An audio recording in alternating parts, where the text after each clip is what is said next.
Assalamu alaikum, ladies and gentlemen, welcome back to another live stream. So in this stream we're going to be making a math expression parser library using parser combinators in Rust. Of course using chumsky library, which I actually used in previous videos to make a scripting language. I haven't abandoned the scripting language that I'm making, but I felt it's too ambitious for now. So I'd like to start with something a little bit simpler and that I can, hopefully complete sooner. And this one would actually be a library, hopefully, that I can use in my future endeavors. Like, for example, I'm quite interested into trying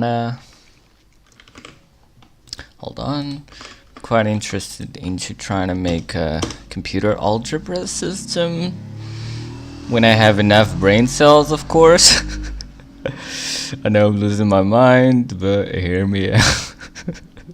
I have no clue where to even start with that, not gonna lie. If anyone have any free learning resources for that, please share with me. Pretty much, I'm interested later on into some, mathy stuff with Rust. Like AI, neural networks from scratch, etc. But we'll see how it goes. For now, let's just go ahead and start, I think. Okay. Let's grab the chat. And there you go, okay. Alrighty, so let's start by creating a new library. New library. Of course, it's going to be open source and welcome for anyone to contribute. Alright, so cargo new -- lib, I think. And I'm going to just call it combinators math expression parser. Well, sure, I guess. Combinators math expression. I feel like GitHub and Rust names are usually like this, actually. Math expression parser. Okay, so let's go with that, I guess. And let's see. Well, let's open up VS Code here. And oh, what the heck, not here. This is the actual scripting language that I'm working on right now. We can actually parse this. So that was wild. Yes, Lisp case. Also, hey, hello hats, welcome back to the live stream. By the way, I've been watching like Primogen live stream just a couple of seconds ago, and I've seen your name there too. You're pretty active in low-level development, I guess. Okay, let's see. Alright, so code. What did I call it? Math expression parser? What the heck? Bro. Really? CD math expression parser, please. What the heck? Didn't I just create it? What? Huh.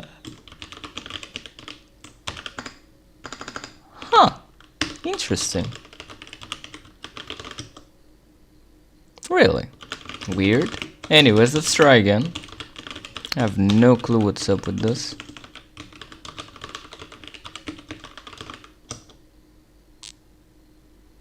Access is denied? What the heck? I'm very confused right now.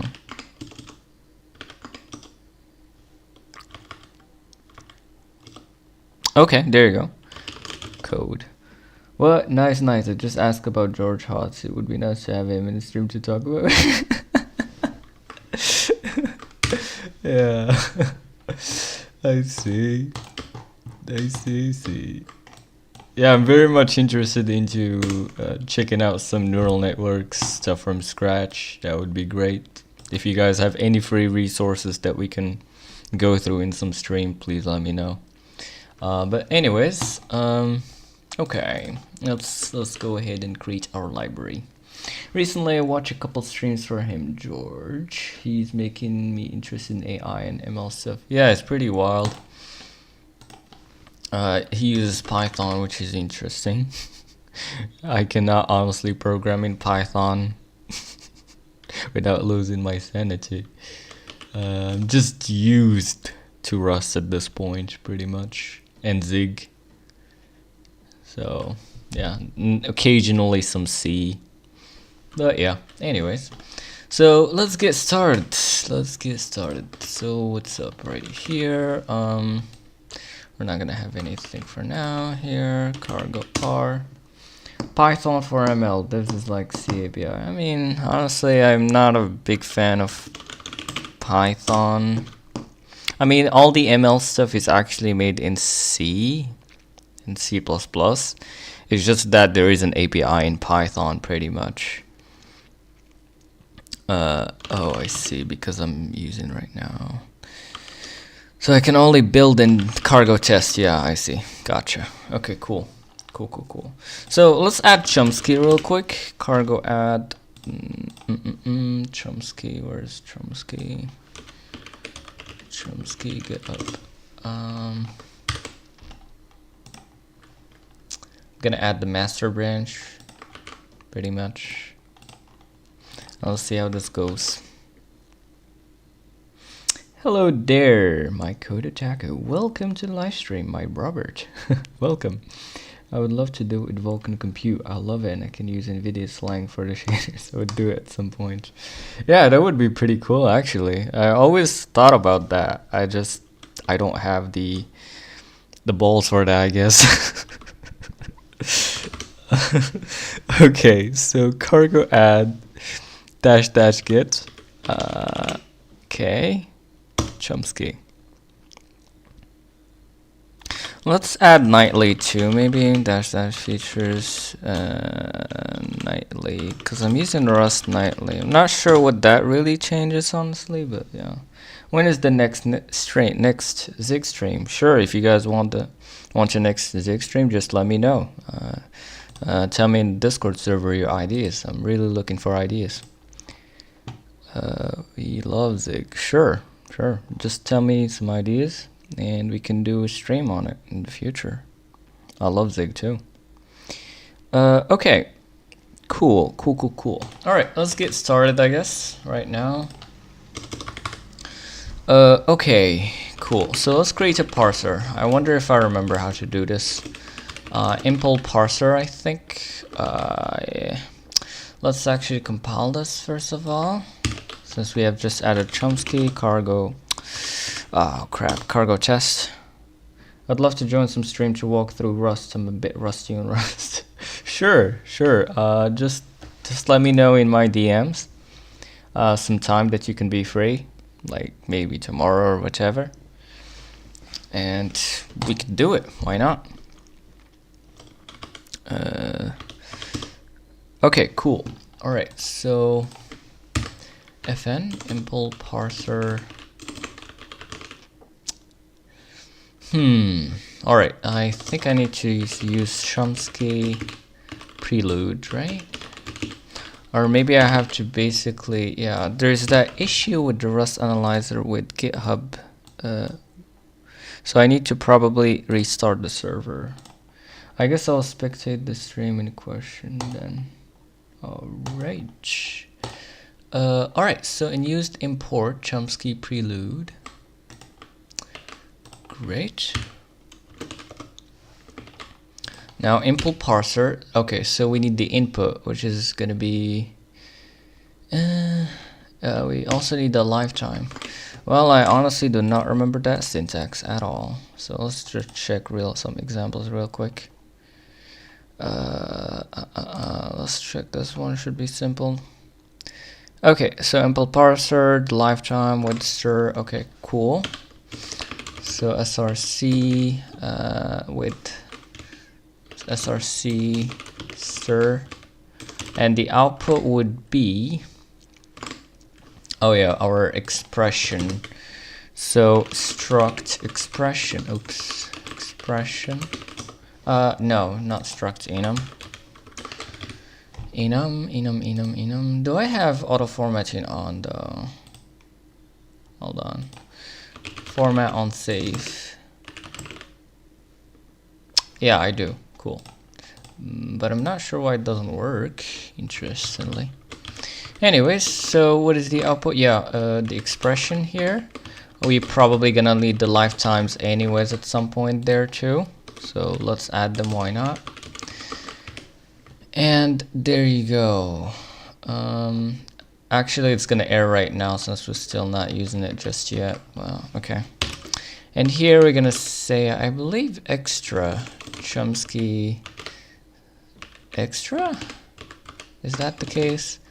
And then error. And here I think it was simple. Oh, I forgot the. Okay, there you go. The chat is on. Alright, so let's just go with simple errors right now. The SRC lifetime with the T, char, and S. I don't remember what S is.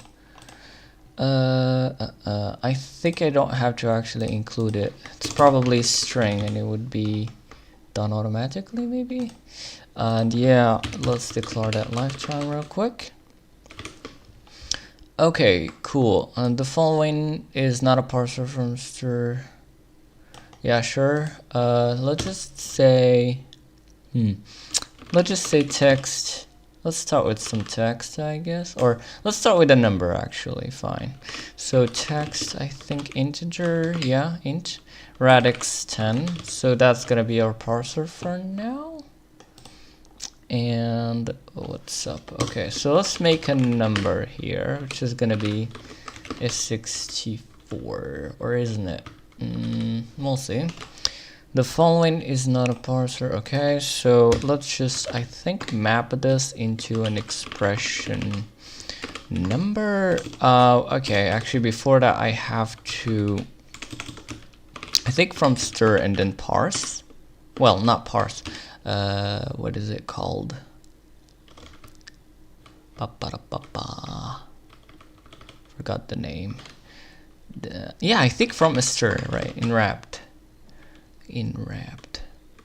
I think that's it, right? And let's shut down some stupid warnings real quick. I wish if this was the default, man. Allow dead code, allow in used, forbid in used, must use. There's some things I just cannot live without as a Rust developer. Okay, cargo test.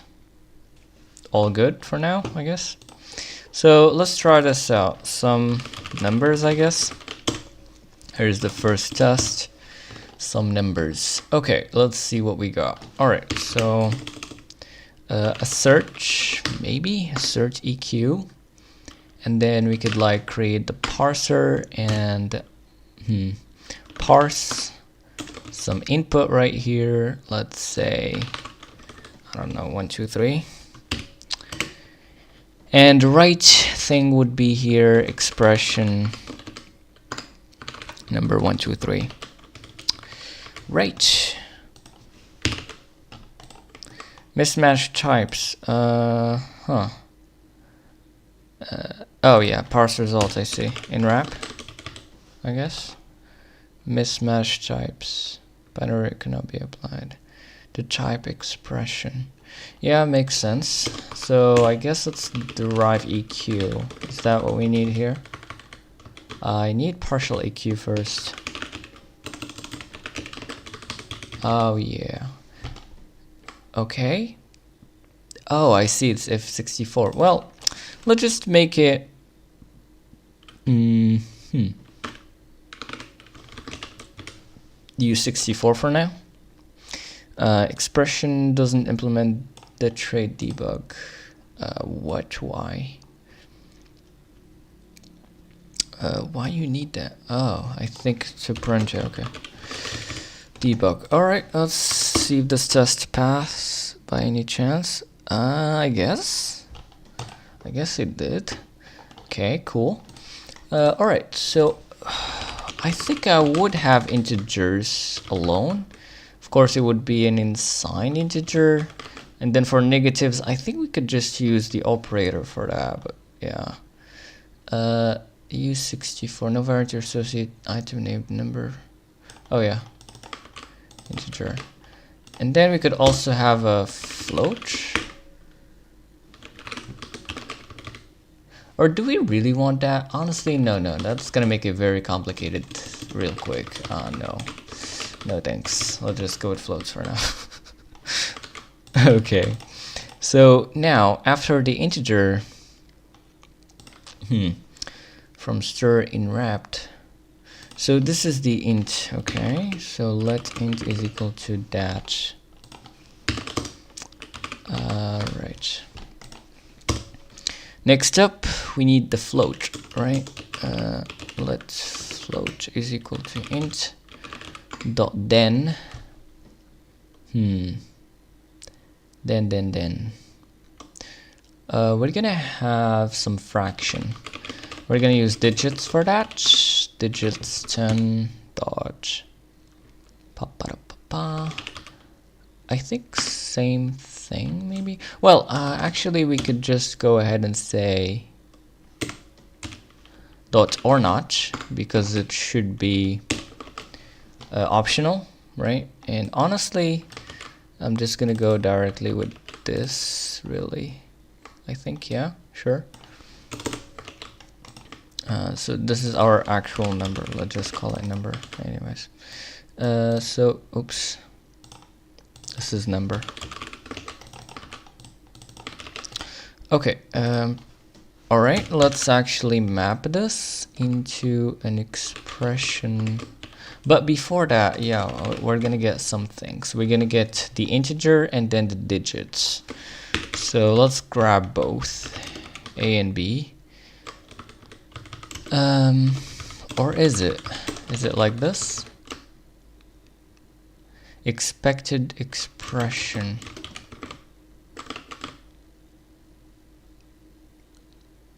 Oh, single two tuple, okay. Alright, so that's a known, and of course it's gonna be stir, and then a B option. Sure, makes sense. So how we're gonna do this?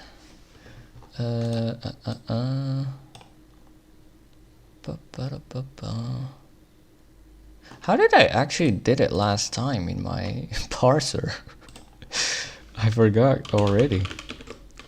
GitHub.com. Okay, where is my scripting language? src main rs. Come on, where is it? Okay, there you go. Then fraction or not. Oh, I completely forgot about that dot right there. Ignore then map expression number. Oh, I see. I made the whole thing a slice. Okay, gotcha. Okay, so just dot ignore. Well, not, yeah, we're gonna ignore the dot because we don't care about it. We just want to parse it. And then ignore the text. Ignore then text digits or not. And finally, we're just gonna say dot slice or to slice. Yeah, dot from sir. Yeah, and then map to an expression number. Yeah, is it? Type mismatch in expression. Expected. Oh yeah, enwrapped.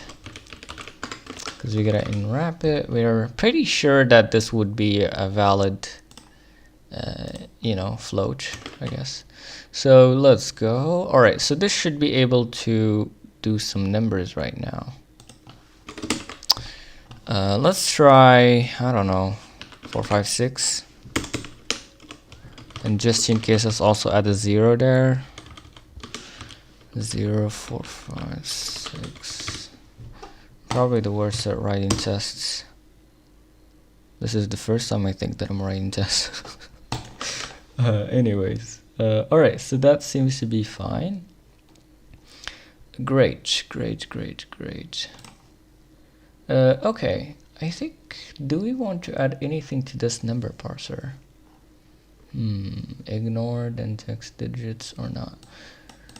Should we add multiple radix stuff? But like, how would you even do that? Well, no thanks, I guess. The nice thing about parser combinators is that you can make this into its own number parser like this. Right, and then you would just copy this stuff, of course. And you would just have that number parser alone.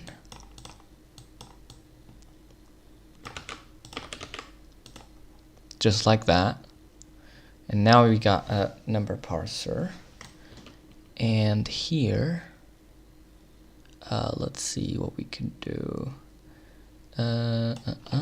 Number is equal to number parser.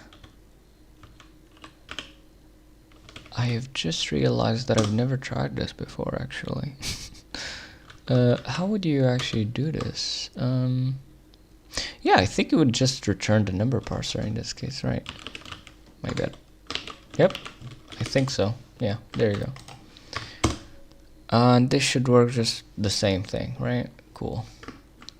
So like you could test this number parser alone, and you could even box it if you have problems with compile times, I think. So you don't have all that type checking stuff. Yeah. Anyways, so that's great.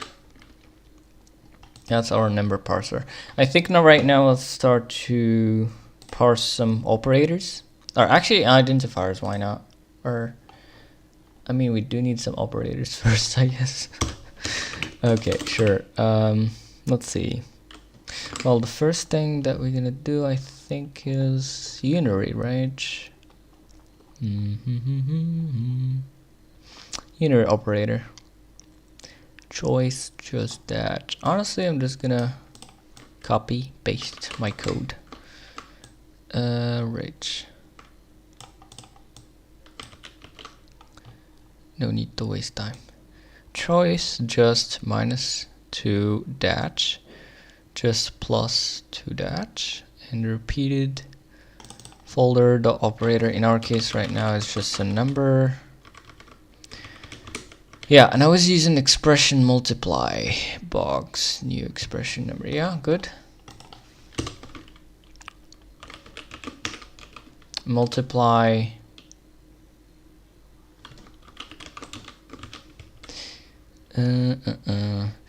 If we didn't allow some like indefined variables, we could have just said f64, I guess. Anyways, let's go with box expression and another box expression. And then we're gonna go with the unary operator, I think. And yeah, just minus, just plus, 2 dash, repeated, folder expression mul, box new. Yeah, that seems good to me. Let's try this out. And of course it works the same because we don't have any unary operators here. But if we have a minus here, it failed. Because here we actually right now expect a multiply expression number -1 comma expression. Honestly, instead of saying expression, let's just use all the expressions here in the scope, and let's just use it directly, really. Oopsies, okay. Cannot find value. Oh yeah, sure. So number -1 and then number this. Okay, let's go. Arguments to this. Oh, I see. Box new. But I think I could just say into here, honestly.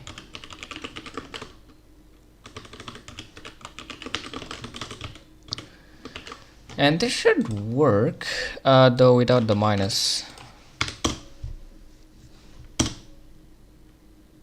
Okay, cool. Right, so this is what we got, and we can also do something like this, true plus, and then you wouldn't have -1, you would have 1. Basically, they're gonna be also, if you have something like minus like this, then well, then it would be multiple multiplies. Right, so, but honestly I wonder if there's a more efficient way of doing this. That would be great. Is there a more efficient way of doing this? Chumsky, where's okay. Let's see the nano rust example maybe. Let's see how they do that maybe. To slice and wrap. Da, da, da, da, da. One of, ooh, interesting. Yeah, they have multiple stages. They have the lexer and the parser. But I don't know if I really do need that, honestly. Anyways, null bool stir list.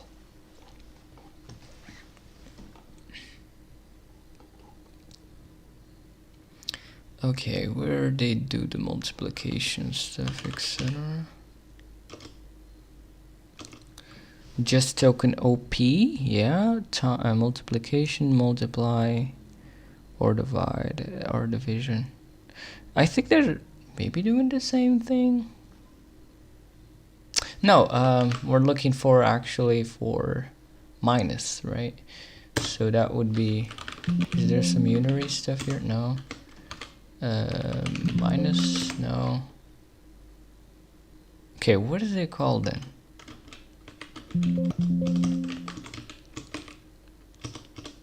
Huh, interesting. So it's gonna be token OP. Let's see where that is being used.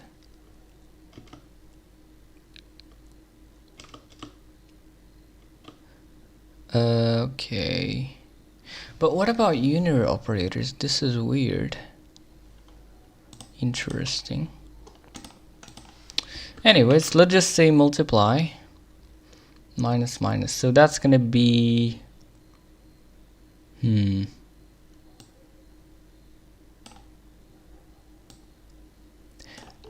we fold from left or right? From right, okay. So the number would be here. Well, I mean, let's find out, I guess. Cargo test. Okay, right. There you go. So I'm just gonna copy this, I guess. And let's go.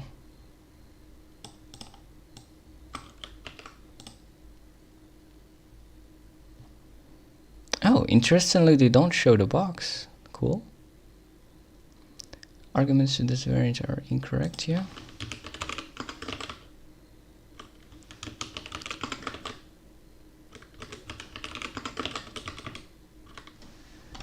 Expected, okay, go into again here, and there you go. So does this work? Okay, cool. So right now we support unary operators.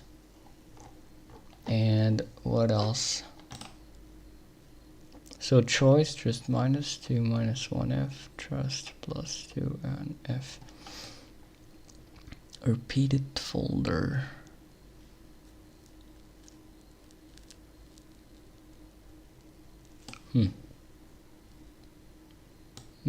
I mean, we can try. Maybe. Repeated choice, repeated dot folder. So instead of folder, what it would be? Collect? Like, no, repeated, separated. Huh. Hold on. Nah, I don't think that. I don't know. I cannot think of anything. Alright, so that's the unary operator. Okay. Now to the binary operators. So for that, I'm going to reuse my binary parser right here, which is basically this.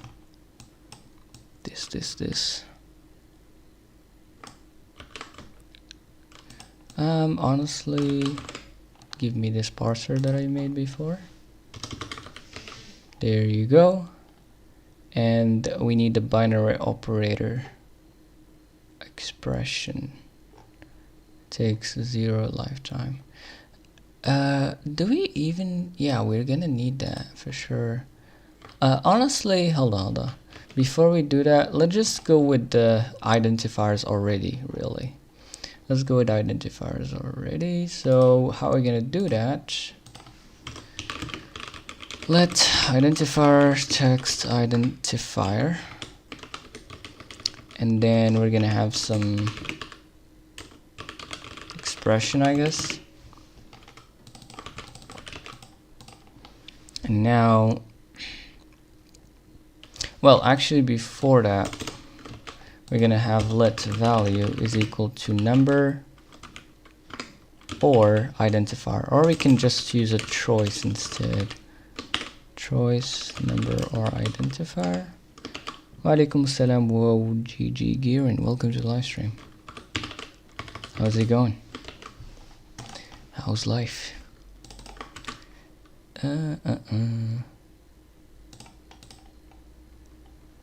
Okay, we're gonna use value here instead.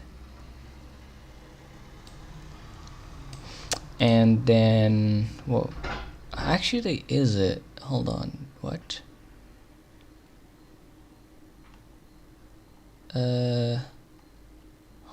Oh, I see. Map expression. Here we're gonna need the identifier, right? So, well, let's just add this. Generate the variant, please. And of course, this would be where is it?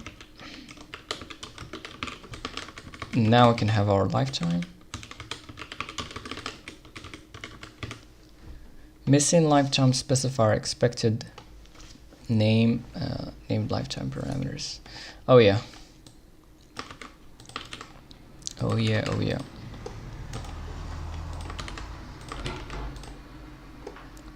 All right, where else?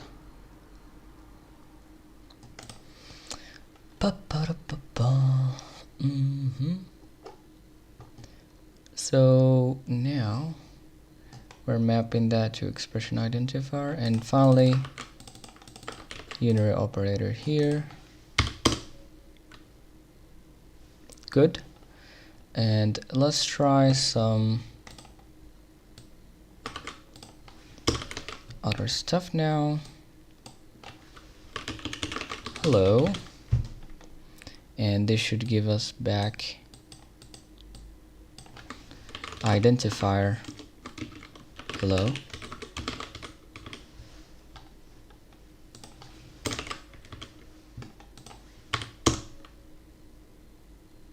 Okay. Cool.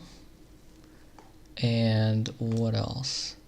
We also do not want spaces to get in. So like if you say parse like this, it would fail because it found a space. So what we could do about that right now, honestly, let's leave spaces business for now until later, because it becomes a spaghetti real quick when you keep on padding stuff. So I'm not gonna care about spaces right now, honestly, until the end of it. Pretty much. It should be very simple to add. Okay, cool. Right, now what's next? Number parser, so choice, a number or identifier. Okay, cool. Now let's add some binary operators. Did I add? No, I didn't yet. So I'm just gonna copy my code from my scripting language real quick. Okay. If you notice, I'm not explaining much. If you really want an explanation for all of this, please watch my scripting language streams. I think I've done a pretty good job at explaining there. For now, yeah. Okay, so binary operator choice, blah blah, whatever. Okay, cool. So let's use my binary parser here. So let sum, and we're gonna use the binary parser here. The previous parser is a unary operator for now, and the operator 1 would be a tuple of character, right? Yeah. Character plus with expression add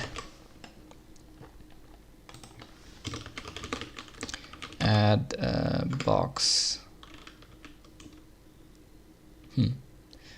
box, yeah, box expression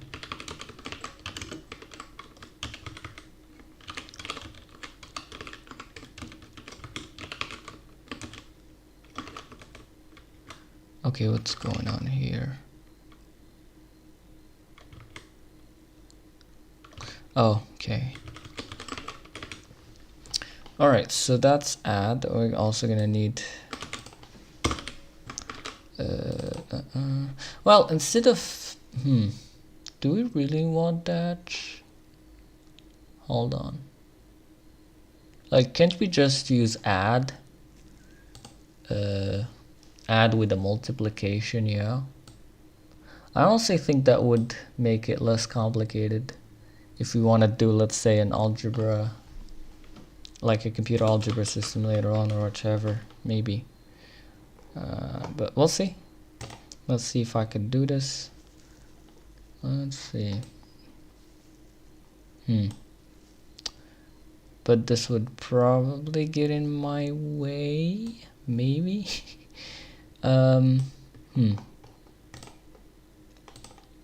Let's see. So plus and well, here, yeah, we don't have expression minus. We want to do it somehow else, right? Okay, so let's grab this guy actually, and let's just put it here. Pretty much. Right. Actually remove that maybe. And let's see what we got. Okay, so we got the unary operator. So this would be plus, and this would be minus 2. Well, can't we just say like plus 1 like that? Okay.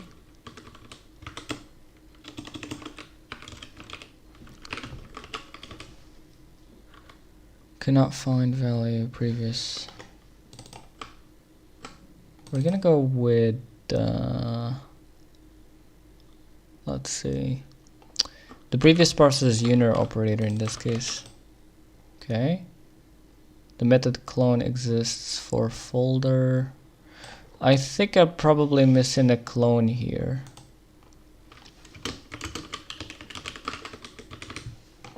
Right? Or isn't it? I think so. Yep, probably. Anyways, clone fold L, then unary operator repeated. Okay, cool. So how we're gonna do this? Right now we're just gonna have like, what is that actually? Right.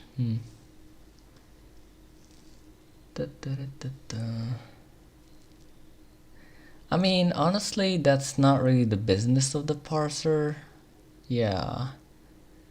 If you want that behavior, maybe you just gotta like normalize the parse. Yeah, that's actually true. I forgot that I'm actually making a library. And okay. So then maybe that means also that I need a negate expression then too.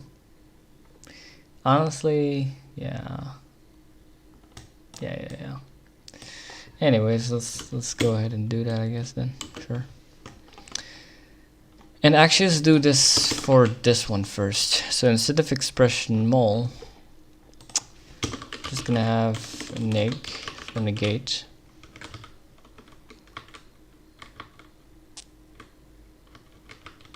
To be honest with you, go with multiply. Oh crap.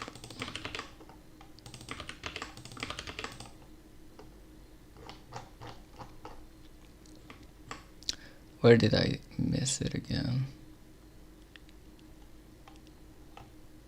Oh, never mind. Okay, cool. Identifier add negate. Okay, so we're gonna have box expression src. And there you go. Now I think we could choose simply, instead of this weird thing, we can just say negate and remove this. And there you go. Alright, and finally we can say inner operator. This should work as expected. Ah, yes. So this would be now. Yeah, this is why I hate tests. Every time you change something, you gotta redo the test.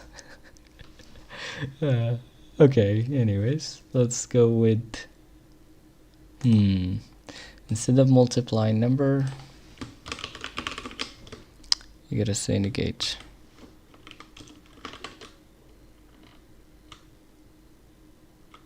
So negate number and then negate it again.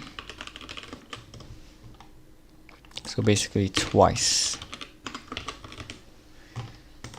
Right, and here also we're just gonna negate.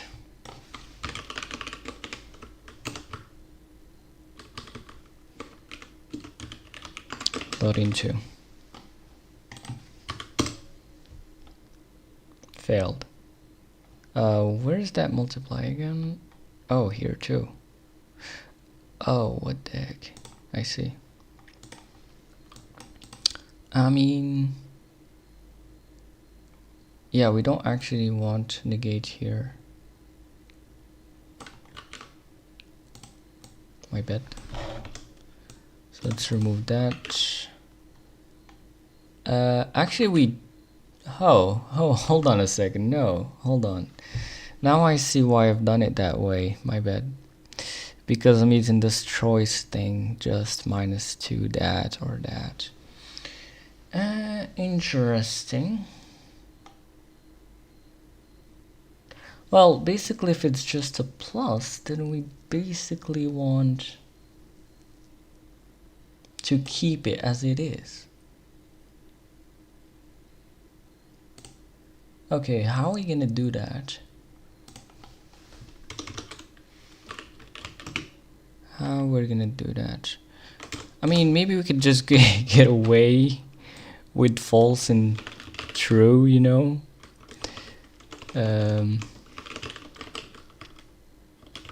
Here. And then A, B. Yeah, we have the A right there now. Cool. So we could say A dot then some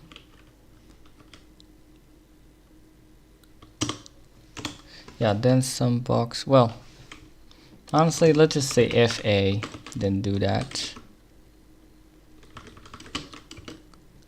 Else box new B. Is that correct? I think so. Okay.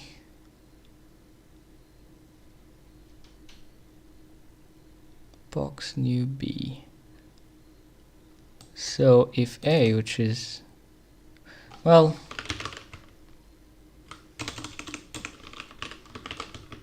I guess let's do it like that maybe. If A expression negate, so what's this supposed to be? Negative, I guess.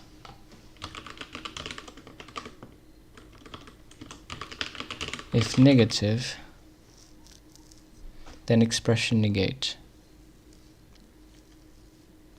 Else, just box the B again. Okay. Alright, so I have some weird errors right now. What's up? Expected semicolon? What is going on here? Something is wild going on right now.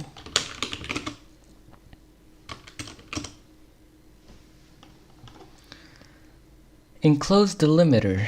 Mismatch closing delimiter. 60 and 69. Okay. Oh, I see.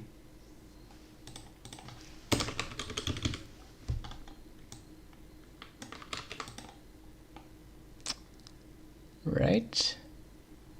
So that should give us just a number box. That should give us a negate number into. Right. Didn't I actually change this, or what the heck? Remove that. Okay, try now. Expected expression found box. What? Oh, I see.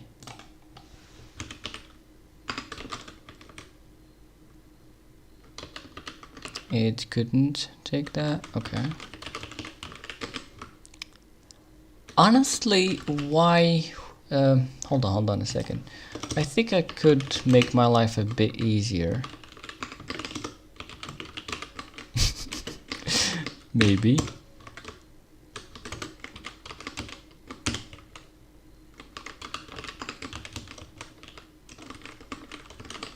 Maybe I can make my life just a bit easier.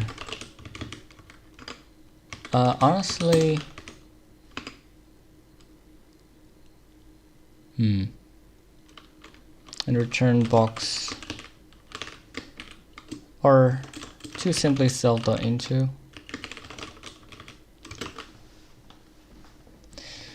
Implicit deleted lifetime, okay. I don't think I need explicit ones here. Syntax error, expected a name. Huh?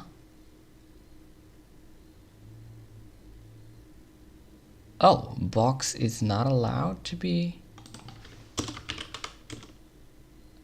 Oh, interestingly, box is a keyword. I think it's from old Rust. Maybe, yeah. Well, can we call it boxed? Missing lifetime specifier. Make math parser for game. I'm making a generic math parser, so it could be used for anything really. Oh, what? Hold on. Consider using the static lifetime. Oh, I think you probably want to grab Wanda.ys. Welcome to the live stream. I'm trying to make a math parser in Zig, but I don't think it turned out too well. Could you review my code? Making a parser in Zig, that would be another story. Since it's not very good with functional programming, but yeah, sure. I mean, you could send it on my Discord and I may have a look into it. So we have some weird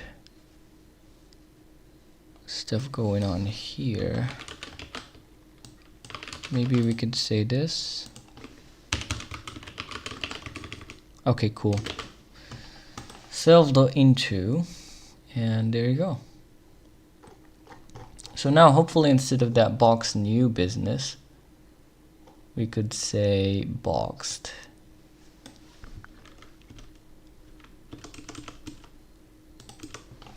Just making our lives a bit easier, hopefully.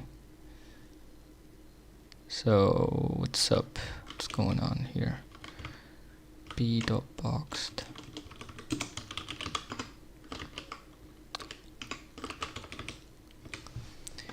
Mismatch types. Expected enum expression found struct. What?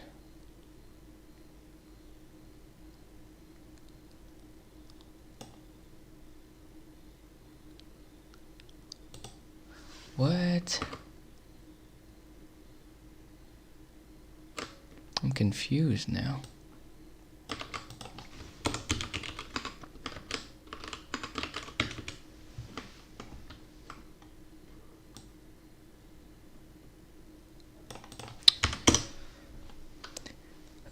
Expected expression.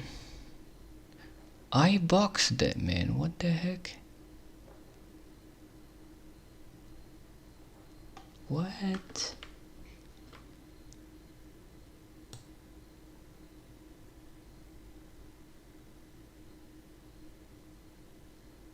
I'm pretty sure that's the same exact thing. What? Found. Oh. Hold on. What?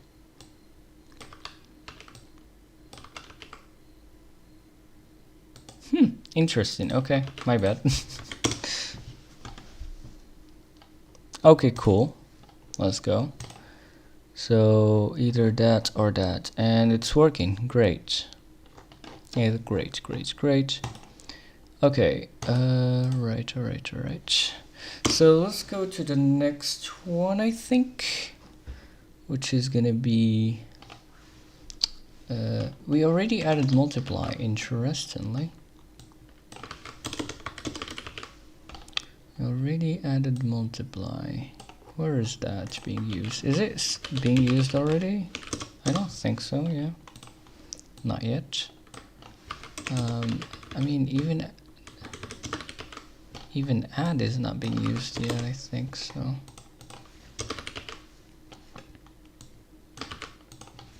So let's actually add subtract and add subtract, multiply, divide.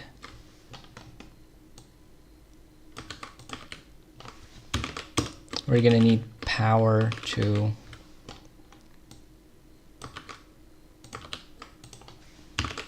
probably gonna need. Do we actually want square root? No, that's probably gonna be a function.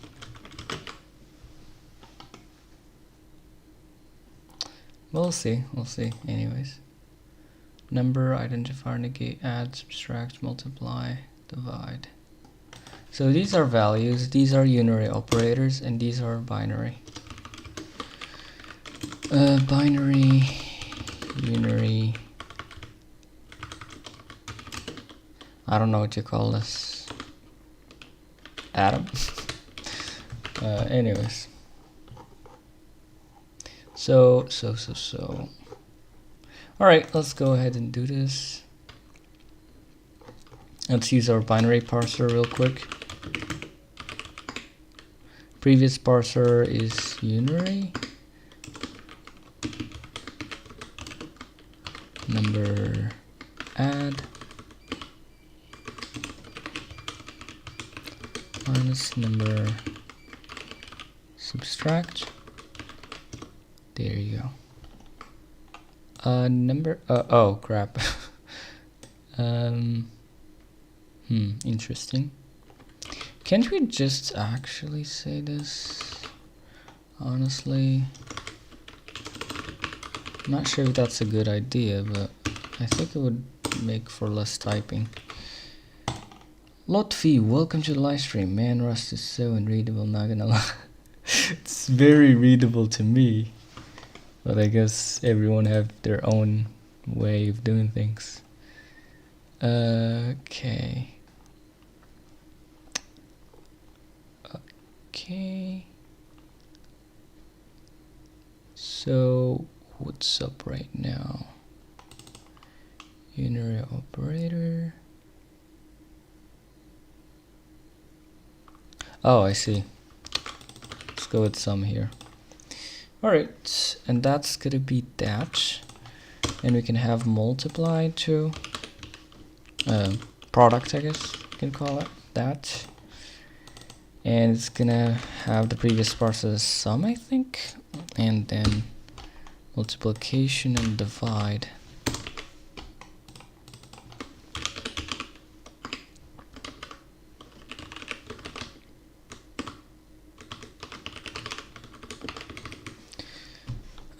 Cool. Now I could pass in the product right there. What else? Is this the actual right order of doing this? I forgot. Well, actually the opposite, yeah. The opposite. Unary. Is that correct though? Products.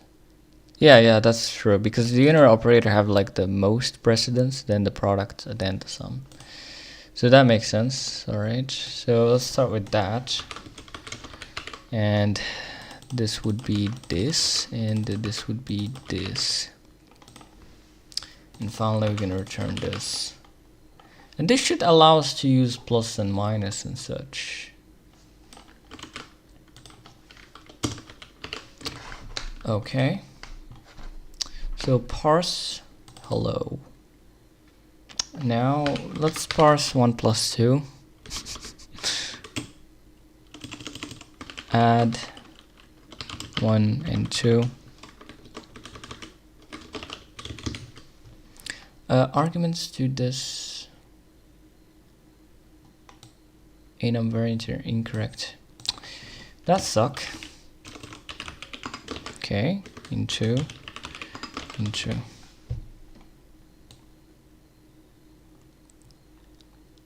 Huh. Oh, I see. Alright. By the way, what's wrong with the Discord? Which Discord link? Just let me know if there's any problem. Should be a number like this. I wonder if there's some good testing libraries instead of doing this manually like this. Like somehow to automate this, but anyways, cargo T failed. Found plus at 1, 2. Huh. Well, I mean, that's what is expected to happen.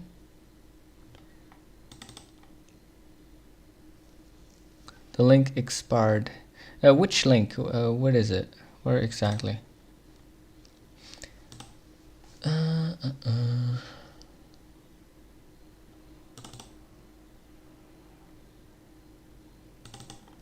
Huh.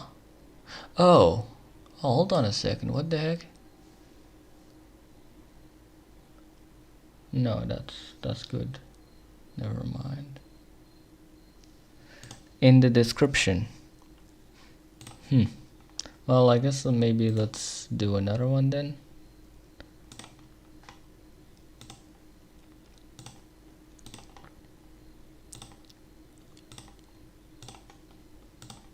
Okay, and let's edit the description.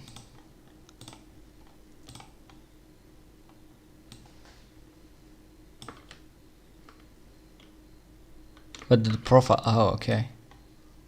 Alright, yeah, I can update it later.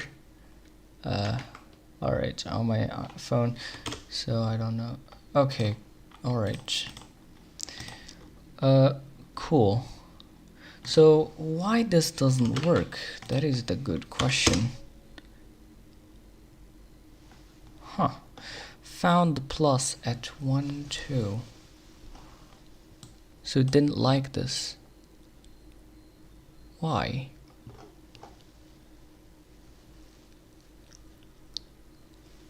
Ba-ba-da-ba-ba.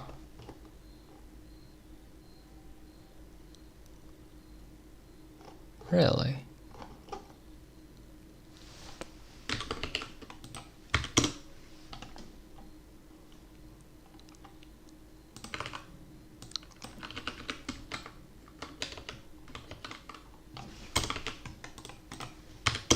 That's weird.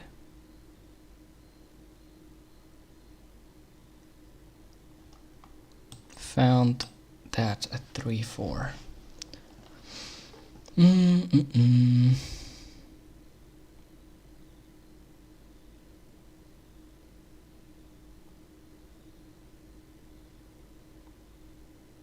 I missing something?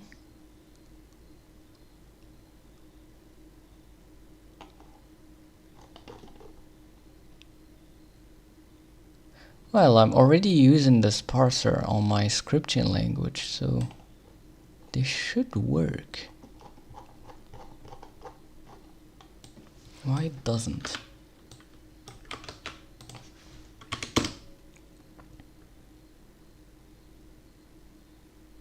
Yeah, I mean, with identifiers it actually does work. Seems like. Right? I think so. So if I said plus here instead of add, let's say oh crap, never mind.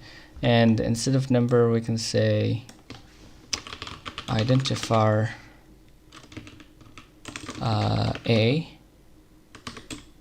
and identifier B.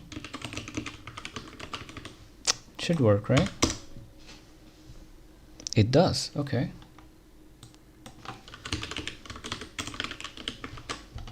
What about this one? Just making sure. Okay, why it doesn't accept numbers then?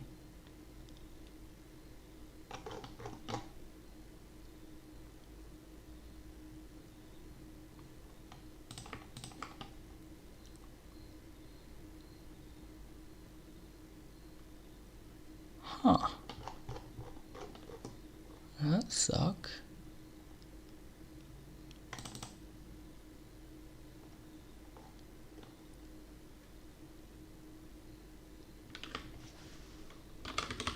What if I do this? Just curious.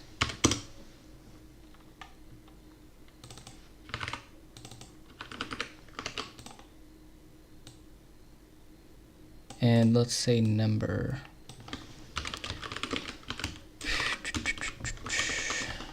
Number 4, 5, 6.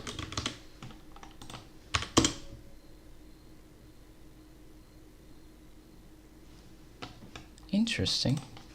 What if I have a dot 0 there? Okay, so with a dot 0 it does work.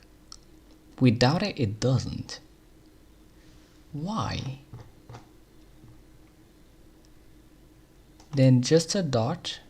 Oh, I see. This or not should be outside of that. That makes sense now. Now we can actually do this.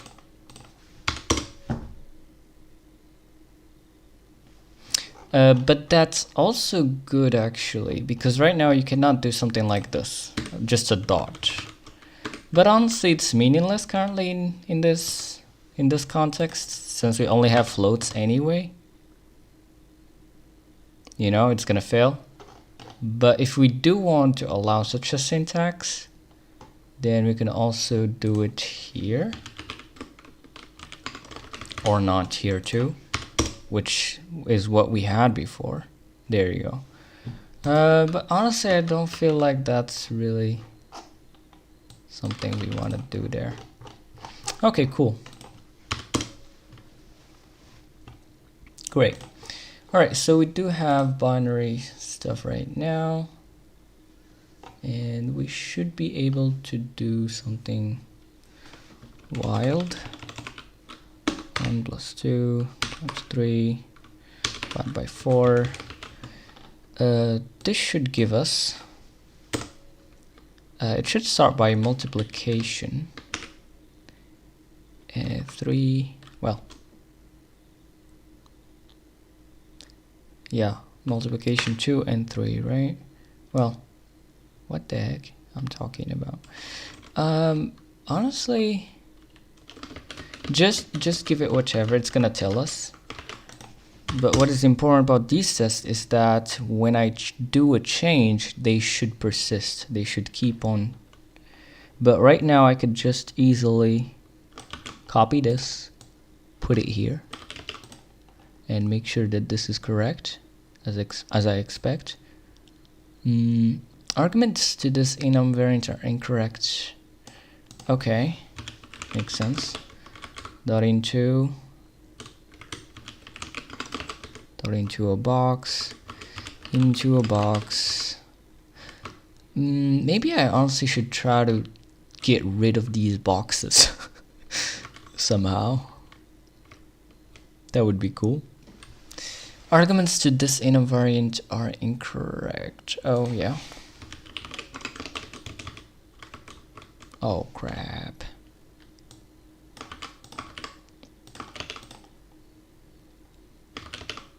Okay.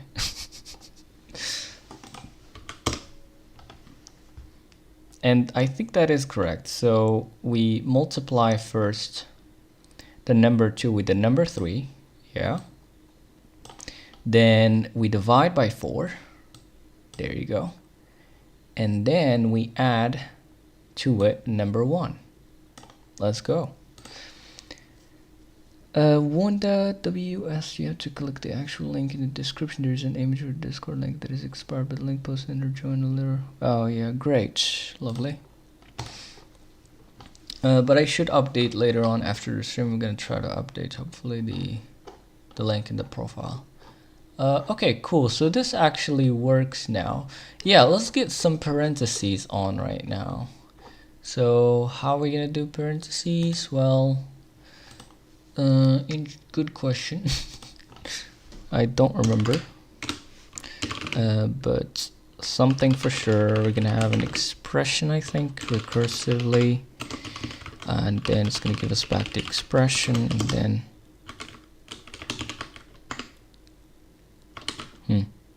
or is it? Hold on, let me go to my scripting language implementation and let's steal code from there. I can never remember this stuff. Where is it? Oh, there you go. Okay, cool, gotcha. So the value would be expression delimited by just that. Yeah, makes sense. All right, so for that, we're basically, what we want to do is essentially is that in value here, this should become expression dot delimited. Yeah, it's not gonna give me that thing. Okay, interesting. Let's actually say let expression is equal to recursive expression,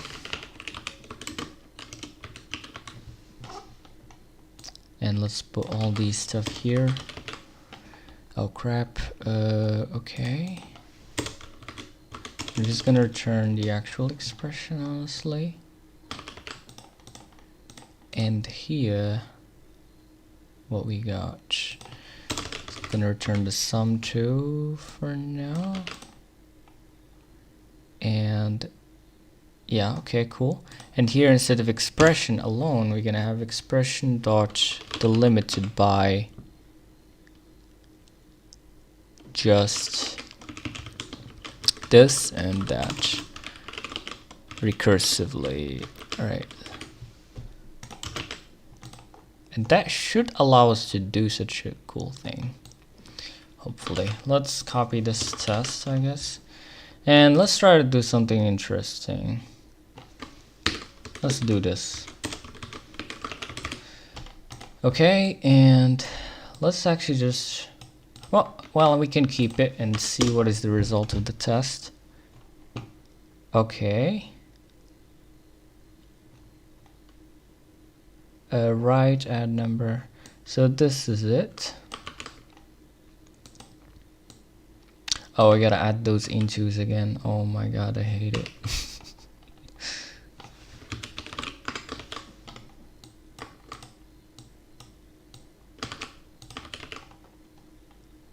Number into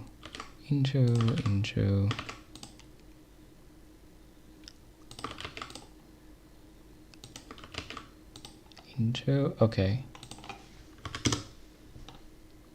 Okay, so what it's doing, it's basically, yeah, look at that, it's adding right now 1 and 2 first, and then multiplying by 3, right, and then divided by 4, which is correct.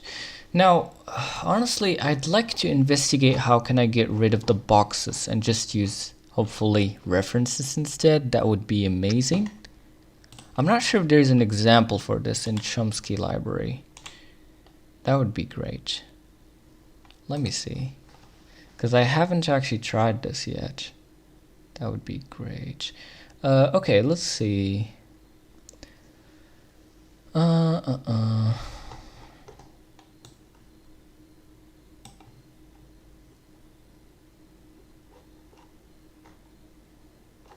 Where is the expression here? Yeah, I agree with Lotfi. Rust is one of the most unreadable code I've seen. I failed to learn it like 3 times. I don't know, man. I feel like it's the most readable thing for me. RDK. Maybe I got used to it. But I actually am the opposite. I found the other languages unreadable at this point, other than Zig. But like Zig and Rust are my favorite, pretty much at this point. Recover with map with, but you know, this is a worst case scenario for non-Rust users to do this, because this Chumsky is really heavily relying on functional programming, you see, and kind of like iterator style of doing stuff. So this may indeed be quite unreadable for some people, or actually most people. But yeah, I mean, it's probably more readable than regex, at least. At least for me. But yeah. Anyways, let's see if we can find something like that. Where is the expression? Binary OP. Okay, XPR? Yeah, they're using box here too. I basically only code in Zig and C# for my job, but Zig is by far my favorite. I might not be great at it, but I like it. Yeah, Zig is pretty good too, actually. So my plans for the future, honestly, is writing, and the things that I would write in safe Rust, I would honestly write it in Zig, right? And everything else in Rust, and just use them together. I mean, I don't have to choose, right? I could use both in the same project if I need them. But yeah, other than that, there's, yeah, C# is also my favorite. When I too lazy to handle my garbage, to collect my garbage, I just use C#, honestly. So yeah, sometimes I just get tired of low-level programming, so I go to C# pretty much. XPR parser. Yeah, they're not using that thing here. What about zero copy? No. I don't think there is an example for that, honestly. Yeah, I don't think there's an example for that here. Okay, that's gonna be fun.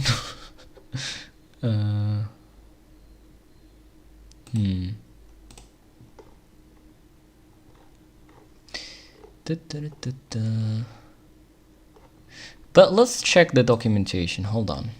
Let's go to Chumsky documentation. Right? And let's go to Let's look for state. I've seen something called state. Oh, I think this is not. Oh, I see. So let's get to the latest version. And let's look for state. Because I've seen this one. And it may be what we want, possibly.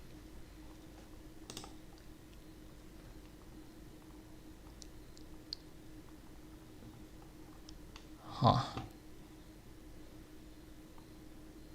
Stateful output of the parser such as interned identifiers. Lua, by the way, uses interned identifiers. So basically they cache strings. So yeah, or position dependent name resolution. However, cannot influence the actual progress of the parser. For that, use self-context. Okay, so there is this context and state. I'm not sure which one I want here.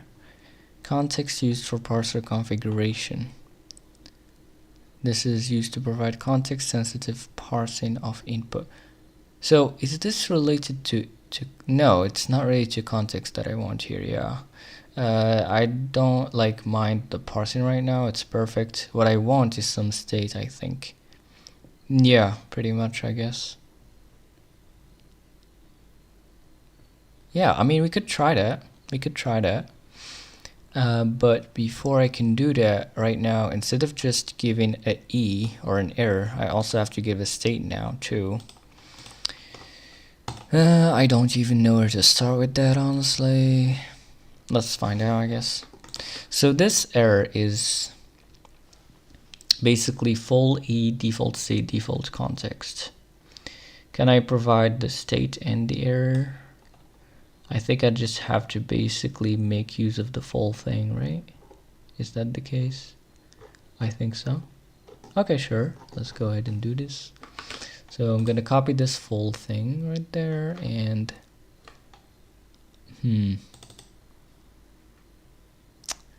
okay, full. And okay, hold on. Comma? Am I in the right place? I'm not. Yeah, I see. So not this, I think. Yeah, S. Okay, so state. Yeah, I do want state. But let's just say default state for now. How to do that? Extra maybe? Huh, hold on. Go back. Default state. Where is this? It's an extra, yeah.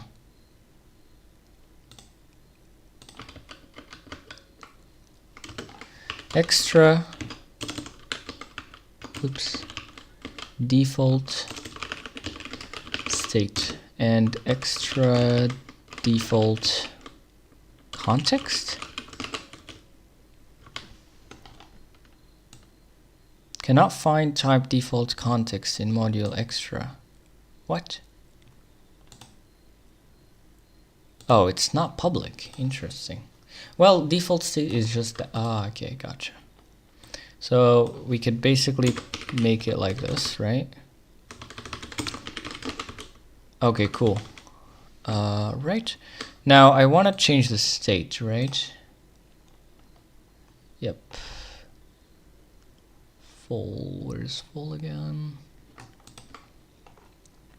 Yeah, state is the second one. All right, let's see if we can find something about that, hopefully.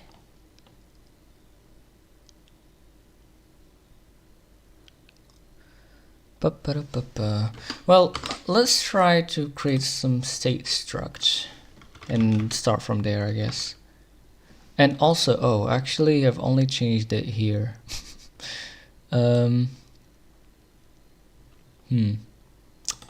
One thing though, before that, let's make a type maybe, and maybe call it parser error.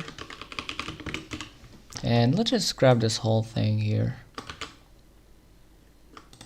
put it here, and we're just gonna need this guy, and there you go. Right.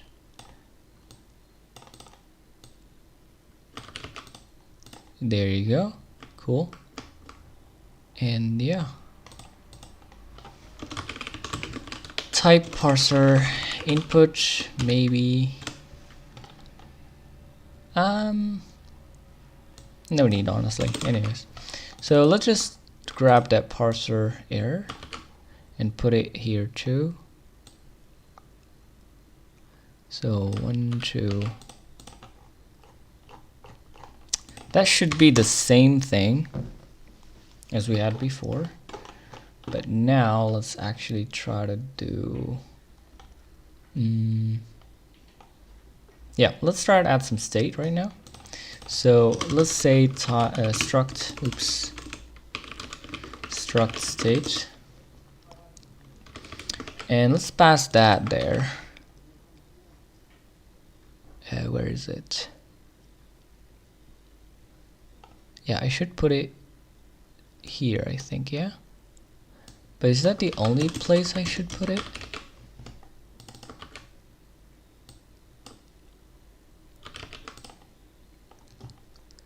The following is not a parser from stir to expression.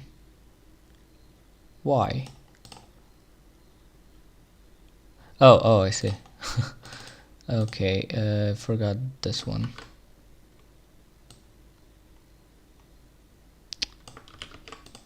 There you go. Is there any other? Oh yeah, a lot of problems. Let's go.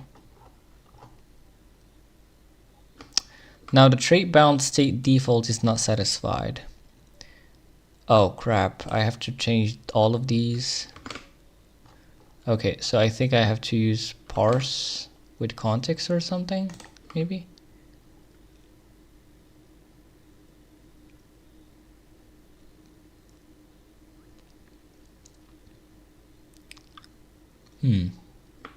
Yeah, it needs the state to be default in this case. And then it uses parse with state. Okay, cool. And to be honest with you, instead of making a new parser for every one of these,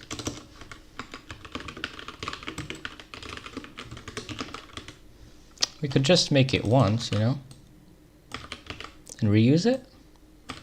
Am I right? I think so.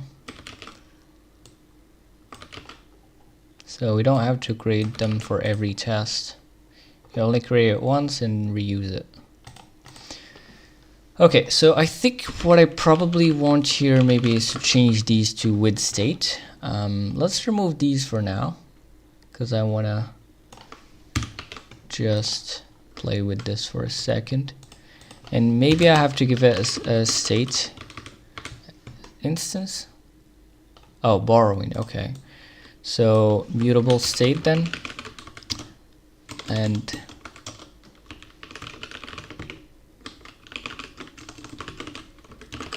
is that how it goes? Mutable. I mean, it seems to be okay. Cool. All right. Seems to be working. Okay, so where to even start with this right now? So what I'm thinking right now, basically, instead of having all these boxes, maybe we could have like some sort of bump allocator or whatever, or just a vec even as a start. And yeah, actually a bump allocator would be great, maybe. And instead of boxes, we would store references.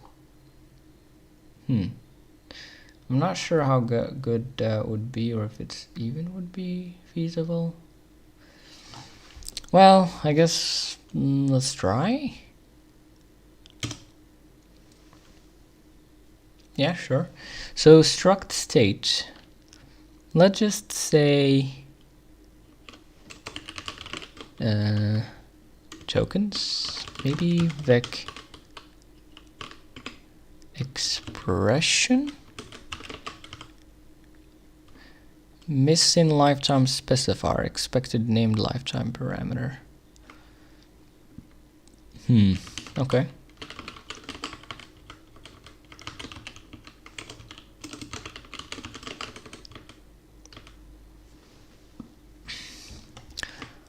And now I have to add that specifier everywhere again.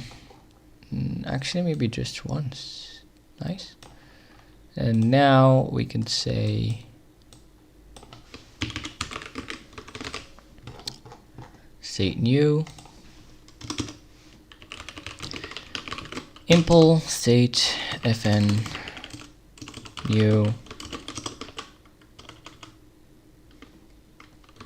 and this would give back self, I think. And here we're just gonna return state. Or honestly, instead of doing it this way, I mean, we could just derive default, honestly,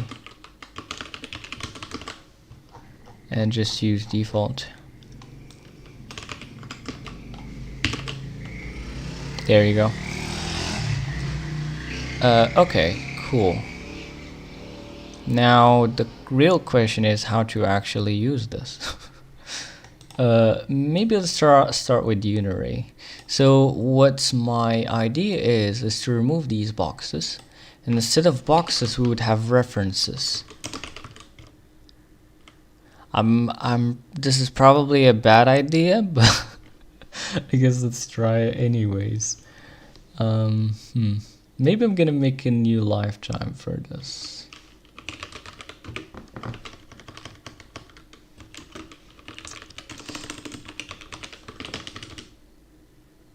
Okay. Enum takes, oh crap. Okay, this is getting out of hand real quick. Can't I just use src by any chance? I'm not sure if I can. I'm not the best at lifetimes. I mean, let's try it. Tuple variant defined here. Okay, let's try this out. So how are we gonna go about this? Maybe folder width? Okay, let me search this up. Making use of the parser state when doing so. The output of the original parser must be of type. Okay, let's see. Parse with state, mutable false.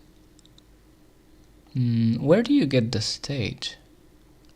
Is it E? What? Okay, where I'm getting that state? Maybe here? Oh, there you go.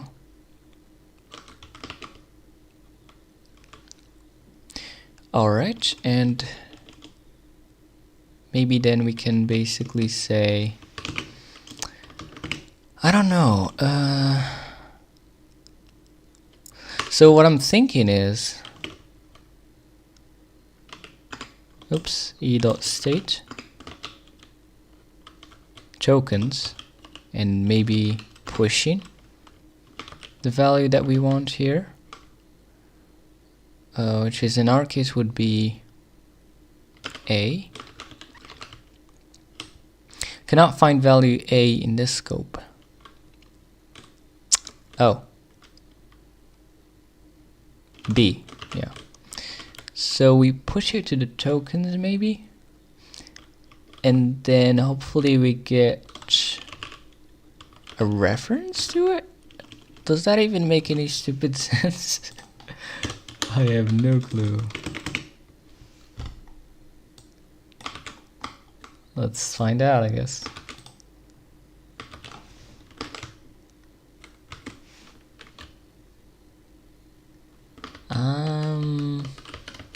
Honestly, no, just go with it like this. And this should hopefully give me the latest. Okay. So this should give me the reference to the last one in there. But lifetime may not live long enough. That one must outlive two.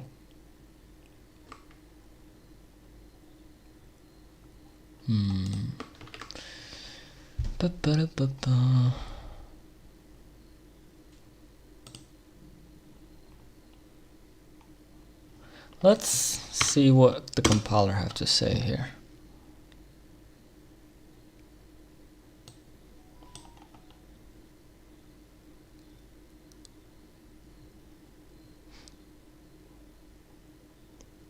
Required for expression to implement into. Consider borrowing here in line 100. What? Where's line? Oh, I see what they're talking about. Well, okay. So the idea is if this worked as expected, then we should be able to just, instead of box it, we can just say reference.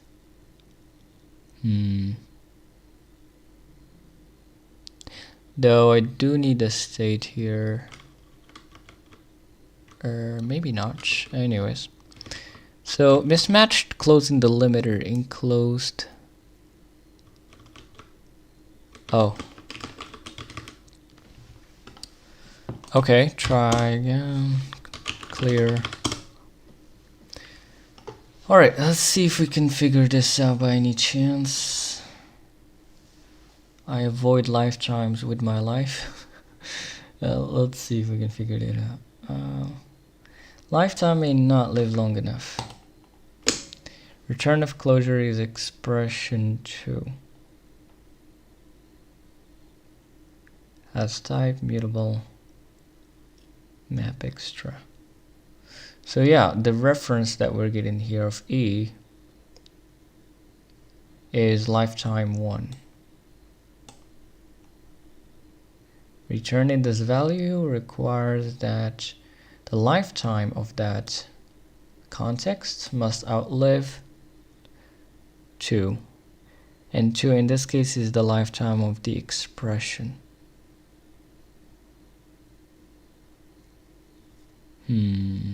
Interesting.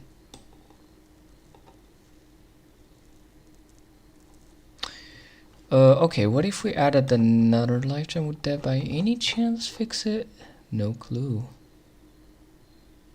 Oh well, I guess we just gotta find out.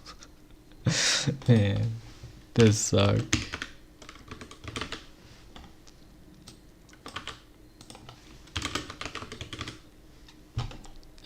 Okay.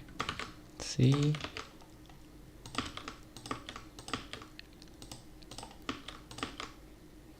Okay, this is why I tell beginners to avoid lifetimes altogether.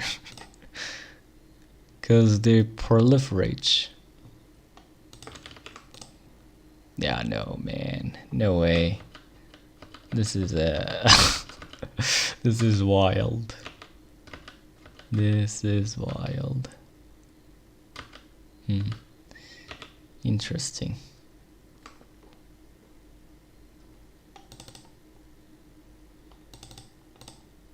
What if we set static here? I don't think that would work. No, of course not. Okay. So yeah, no way. I don't know how to go about that, if that's even possible. But in my head it does make sense, but I don't know how to prove it. So box expression. Alright, let's go back, though let's leave the state anyways, because we may need it for some other stuff. Okay. Here b.into, or is it boxed? Yeah, boxed. No need for this. Okay. Mismatch types expected struct. Yeah. So this would be boxed. Same thing here. Ooh. What? Weird. Anyways. So does this work? Okay, cool. Let's just bring this back. And oh, why this? Interesting. Okay, cool. Did I change those to make use of parse with state already? What? How this works? I'm not using parse with state. Huh. Weird. No clue. But anyway, let's do all of them like that. I'm not sure if we're gonna need the state, but we probably would at some point. And then we're gonna have it ready. I don't need this anymore. No lifetime for now.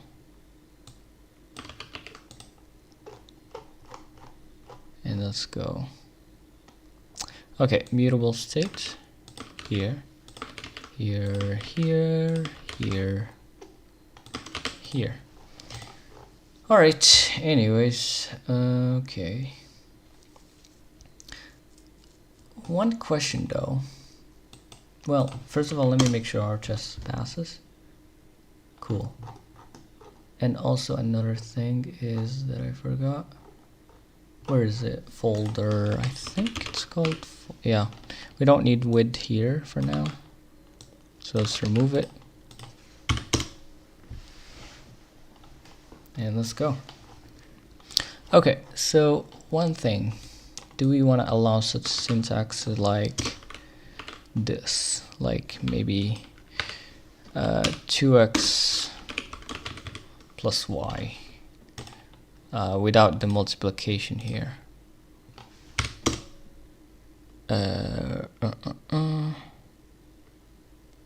Found x, yeah, that's natural. But how can we allow this?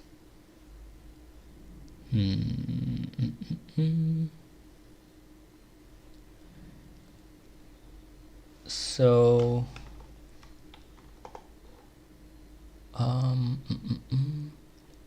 2x.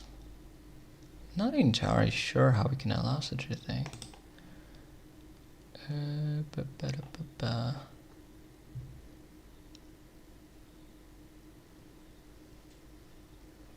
So a number after identifier. Well, maybe we could parse it separately. Like if you have a number and after an identifier, then there you go.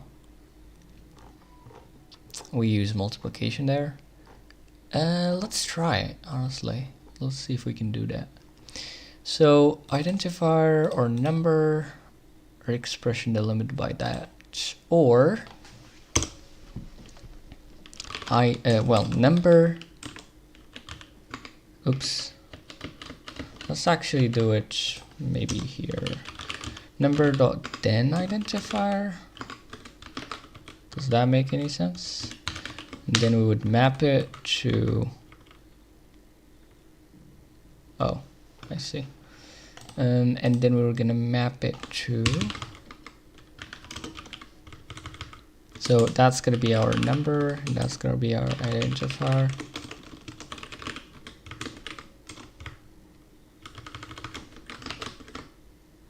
They're both expressions, and we're just gonna say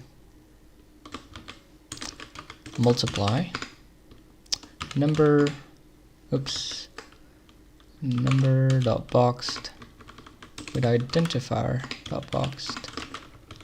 Does that make any sense? Oh, number. Let's actually clone it here.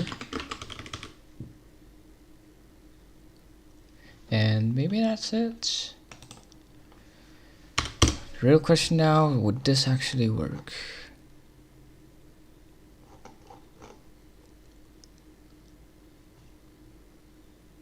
So left add multiply number 2 with identifier. Actually it works. Let's go. There you go. It's that simple. Can we do something like this?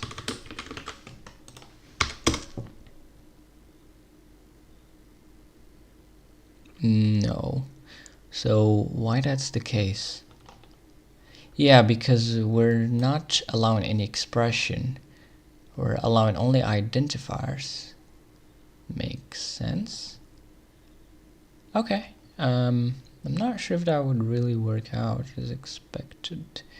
But let's see. Let's try it out. So instead of identifier, we're gonna go with actually expression. Type annotations needed. Huh. And instead of identifier,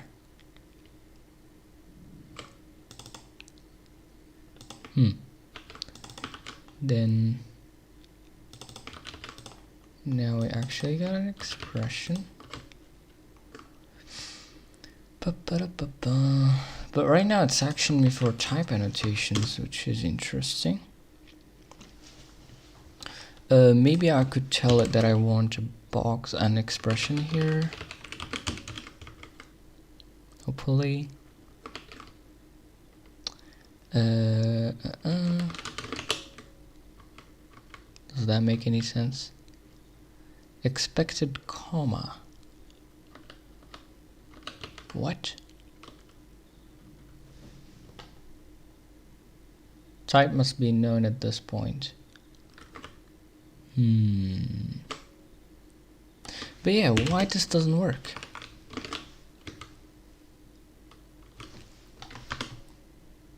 Oh, my bad. Because this is a tuple, so I need to do it like this. So now we're gonna say expression. Hopefully this would help. Yeah, it did. Nice. So clone. Let's go. And did that work?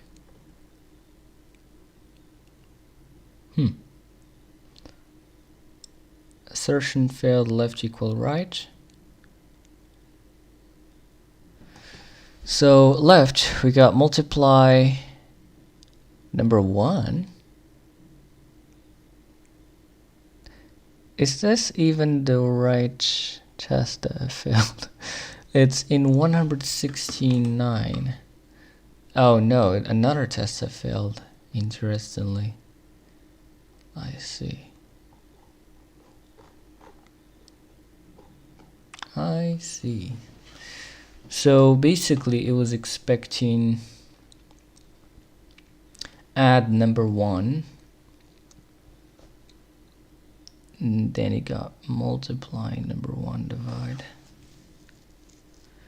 multiply. So this is intact, this is correct, but where it messed it up,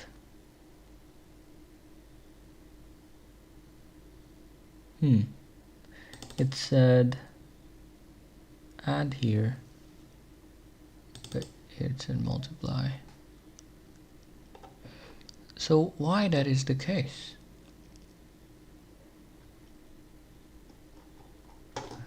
Let's try to play a bit with the order. Hopefully that fixes it. Where is that thing? Come on.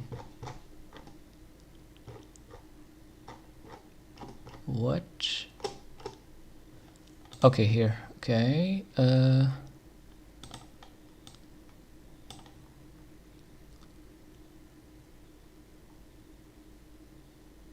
Number,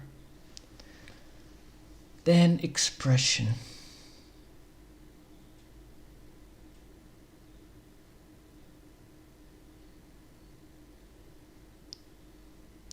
Maybe it's kind of ambiguous.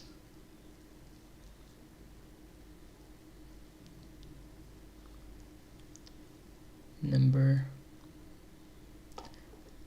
But you know what? We could leave it as it was, as number after identifier, but we could also have the expression delimited by just that, right? So instead of then expression clone, maybe we could say this.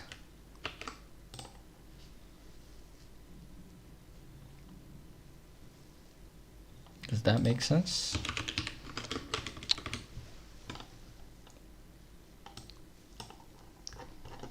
And hopefully that would fix it.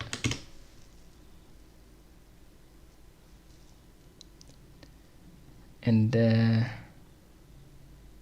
we got multiply number 2. Yeah, that's correct. Great. So yeah, now we just need to get back the, so we can do something like this, right?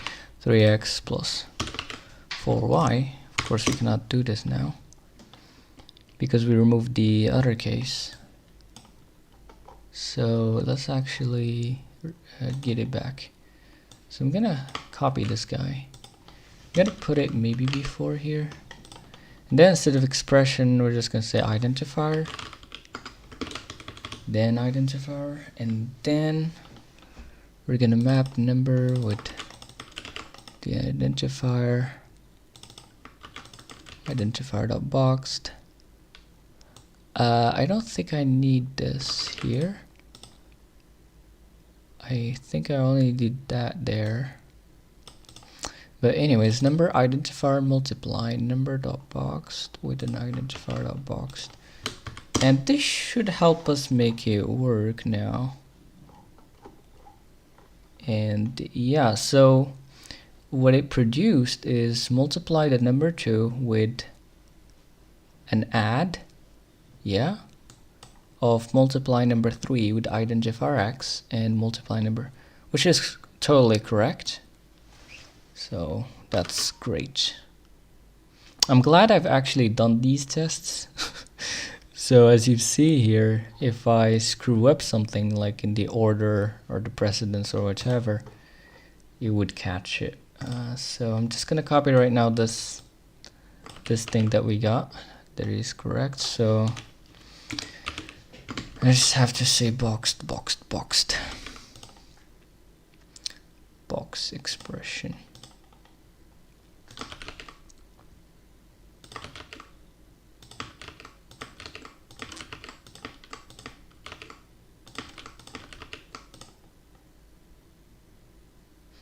And somehow that doesn't work. I'm not sure why.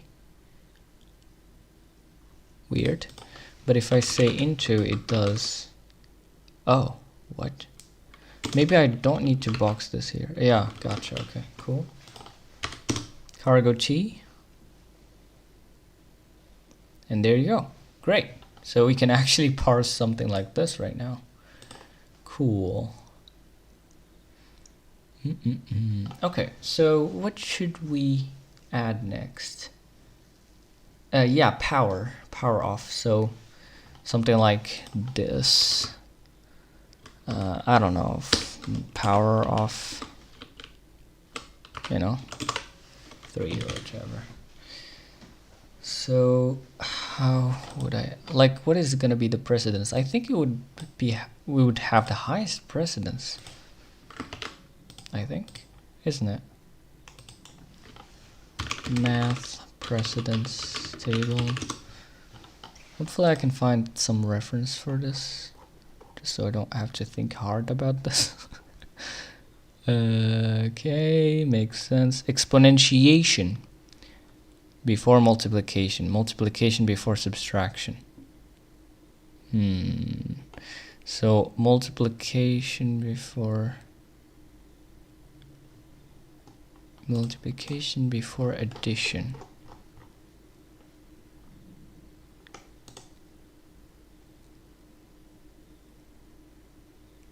Multiplication. Yeah, okay, so we can basically map it to the line, like to the order of the code, so that's great. So here, since it said exponentiation before multiplication, I'm just gonna literally go before the product and put the exponentiation here. It's that simple.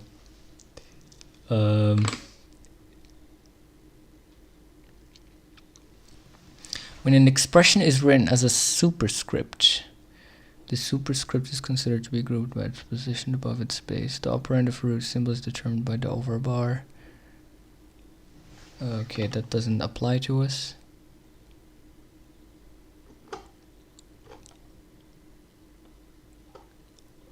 Serial exponentiation. Okay, let's try to do this. Exponent. And I cannot use this one since it is expecting 2. So let's just, for now, I would really love to have this take. Interesting. So what this takes? This takes a T. Where's the stuff of T? It just T? What? Weird. Yeah, how do you generalize on... interesting.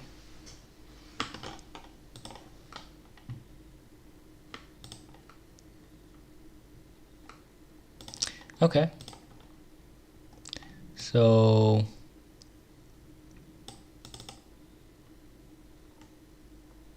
So maybe instead of this, we should honestly maybe change it. Let's just make another version here real quick. And so if we do... if we do operators T,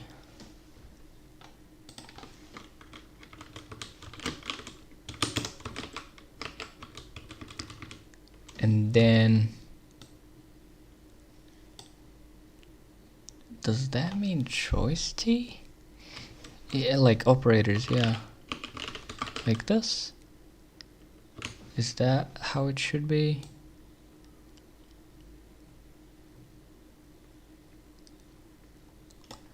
But then this wouldn't work.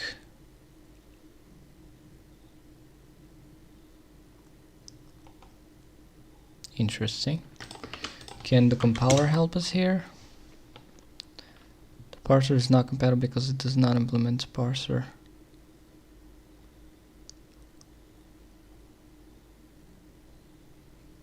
Yeah, no.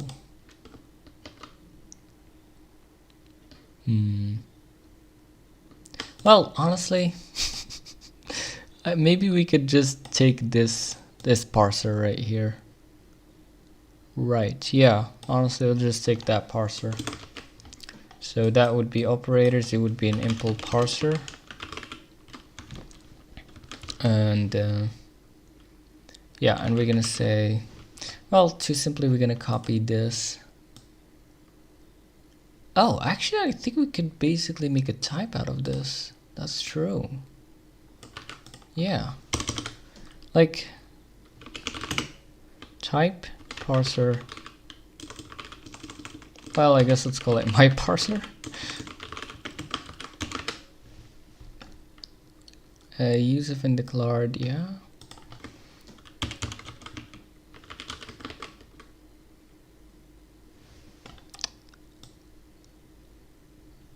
Oh crap, no. Nope. What if I don't include clone here? Not either. Because it's a trait, so that wouldn't work, I see. Well, that suck. Okay, so I guess we're just gonna copy and paste right now. Okay. Operators, then that. So that's not actually enough. Yep, because you do need to know. Well, gotcha. Yeah, no.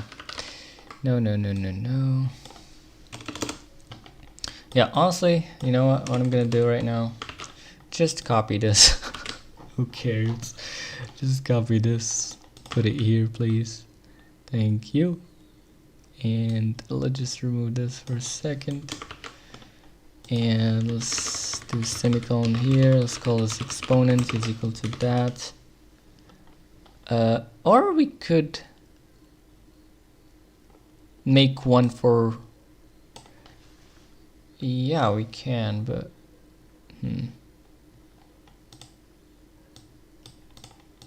I mean, sure, I guess. Let's call this, let's just copy this. I don't know why I haven't thought about this simple solution. Let's just call this 2 for a second. And we're only gonna have one operator. And we don't need this choice anymore. Just directly say this.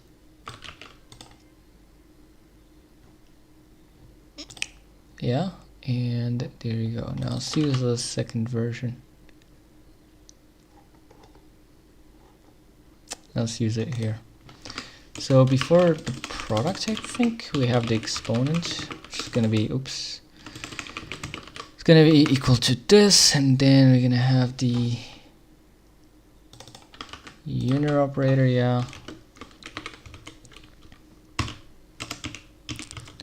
Gonna have minus, oh no, not minus, this, and we're gonna have power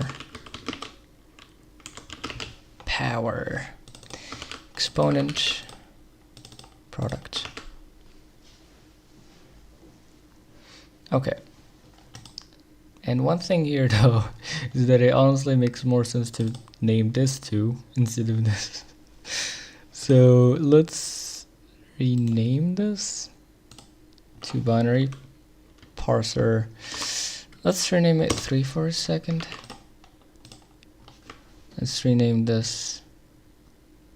How do you do that again? F2, okay. Oops. Binary parser 2. And now rename this binary parser. There you go. Okay.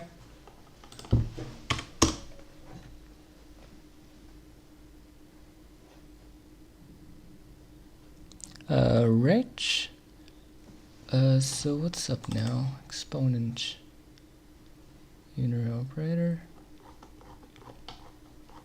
Okay. Y to the power of 3. So did it does that or not? Power of multiply number 4. Yeah, it first of all multiplied 4 and y. And then power of 3. So does that make actual sense? Exponentiation before multiplication. Huh. Multiplication before subtraction.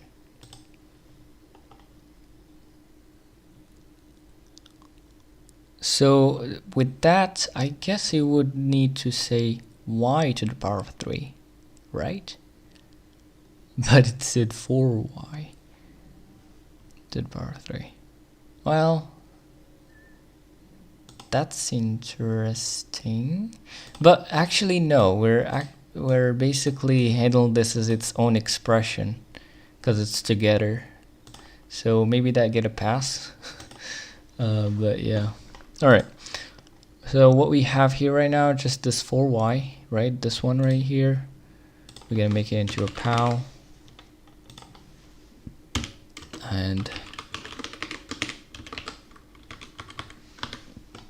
And what I'm doing here, what the heck? Pow of, well, number 3 boxed. Oh yeah, power. Okay. And there you go. Cool. And yeah, that works. Great. So now we have power off. That's great. And what else we do need? Maybe for equations you would also need equals to, and would you? Actually no, I mean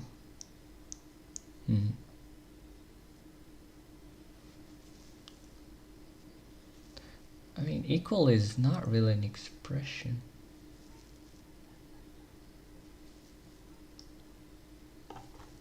Okay, what about function calls? Yeah, that's something that we need. So let's go ahead and do that. function call should be easy too, so it should be the name of the function that we want to call. So src stir and the arguments, which is going to be a vec of expressions.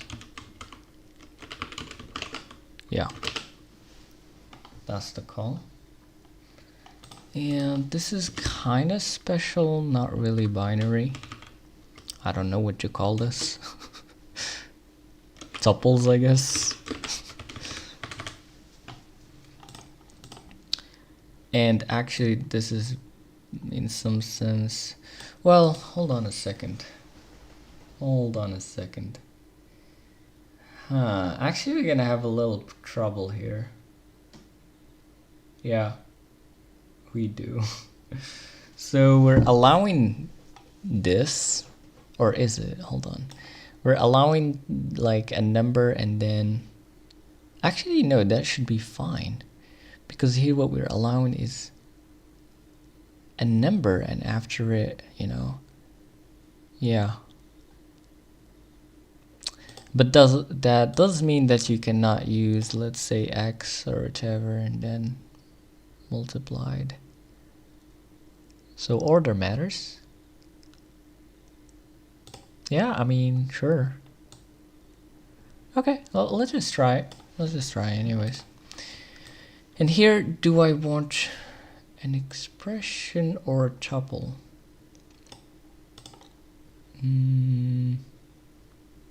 Maybe a tuple?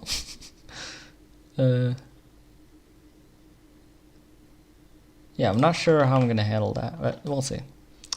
We'll see. Okay, let's go ahead and do this. So, a call. Alrighty, where we are. So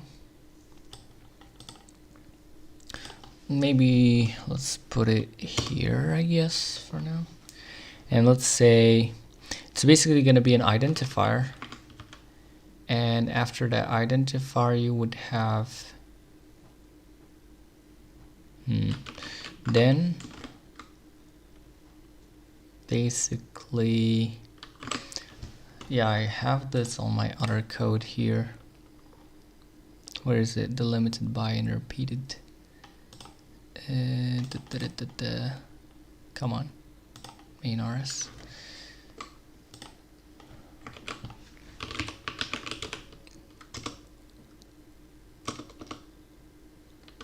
That's called tuple. There you go. So separate by, and sure, why not allow trailing too? And we're gonna collect it into a vector, yeah. So I'm just gonna copy this.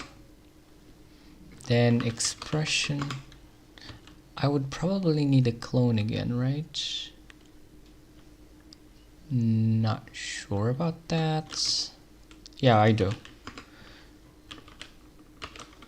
Oops. What's going on here? Oh. Okay, there you go. So identifier, then an expression, separate by just comma, allow trailing, collect into a vec, delimited by just parentheses. And that's a function call. And of course we're gonna map these.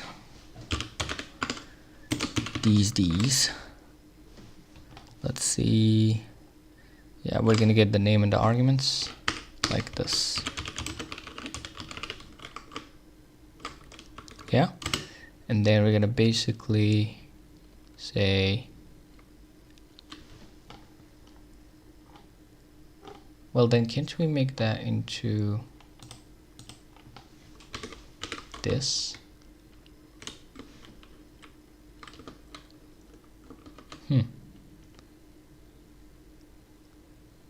So it should work, I guess, directly, isn't it? So like, if you say call directly, would that work? To take one argument but takes two. Okay, so we need that to be this way if I want that to work.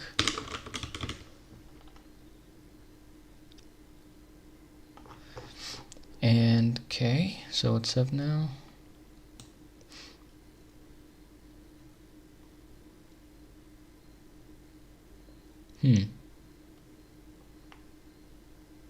Expected f and vec found.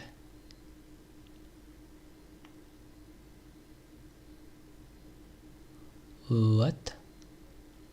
So it only expected the arguments, but what about... Oh, my bad. I see what's up. So it should be here.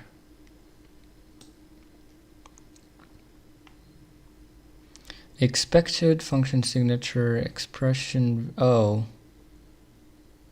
No, I don't want an expression. Just want an identifier, please. And yeah, cool. So this doesn't work, correct? Yeah, okay. So keep it that way. Alright, great. So that should do the trick, I think. Hello, Theo Paris. Welcome to the live stream. How is it going? Let's make sure our tests are still working just fine, first of all. Okay, cool. We haven't ruined anything just yet. So now let's actually try... Okay, interesting. Let's try a plus here. F of x, y, and z.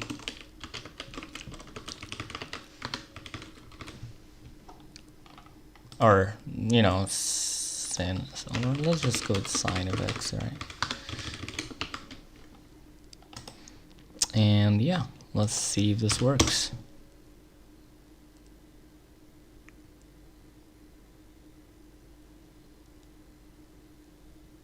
We did get a call, sine identifier x. Great. So if I said 2x, it would still work, right?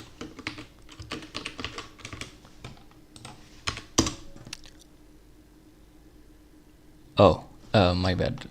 We're not handling spaces just yet.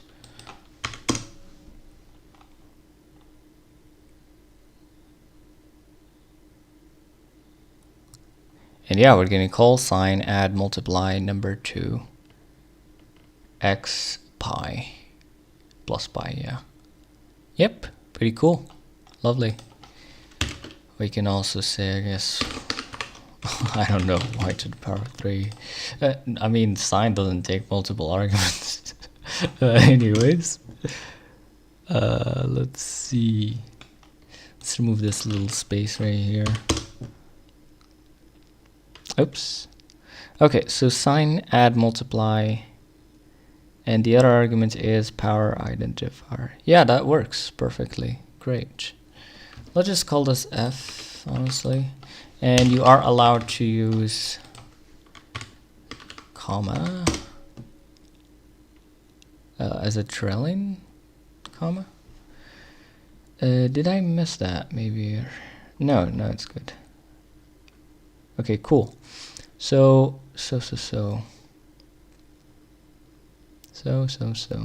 Yeah, I'm just gonna copy this.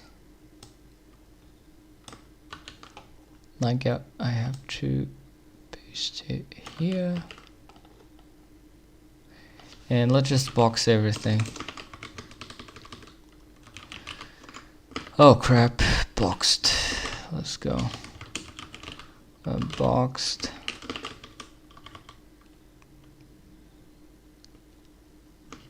Oh, hold on a second, hold on.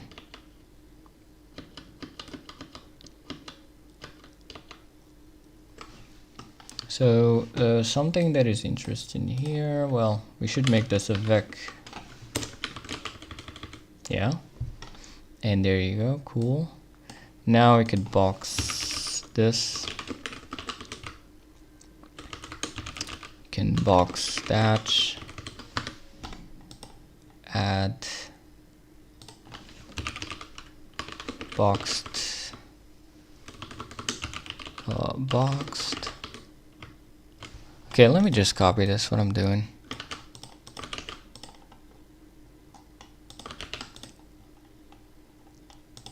Okay, multiply. Pa-pa-da-pa-pa. Oops.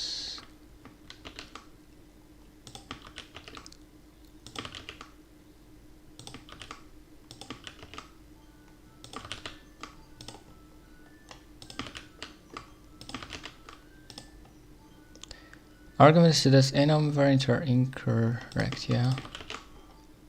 Boxed. Okay, finally. That's wild.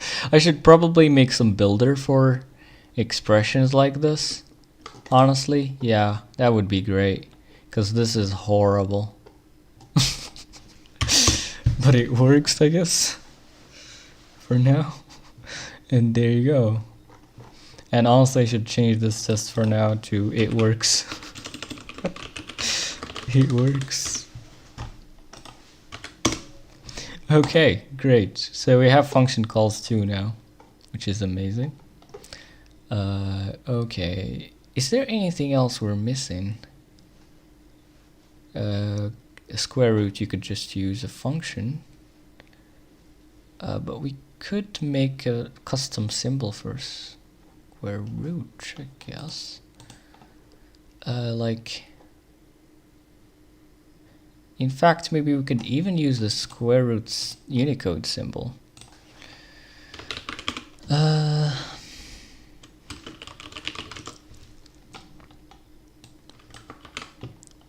not sure if this would actually work out just fine, but like, maybe.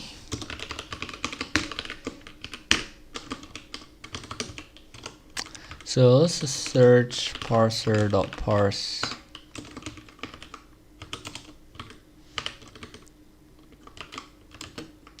And this is supposed to give you, well, we don't have square root just yet. It's a unary operator. Is it? Yeah, I think so.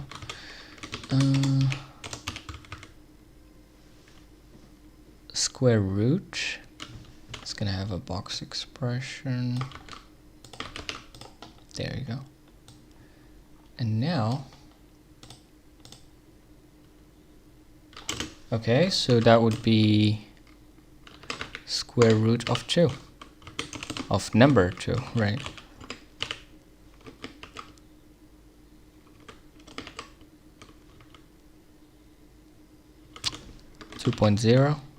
Dot boxed. Okay, and then wrap here real quick. Let's go.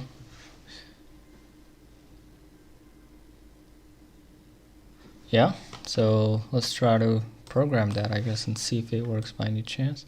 Actually, no, that's a bad idea. That's a bad idea. I mean, the thing is, you're gonna need the, yeah, I could easily trip you. Yeah, and at that point, just make it a function name anyways. Yeah. I don't know. What do you guys think? I honestly, let's not do that, I think. Let's not do that. Anyways. So, where is it? Square root. Yeah, I'll just remove this for now. Because it doesn't seem like a great idea to me. Okay, so that's great, man. I'm not sure if I want to go with the evaluator today.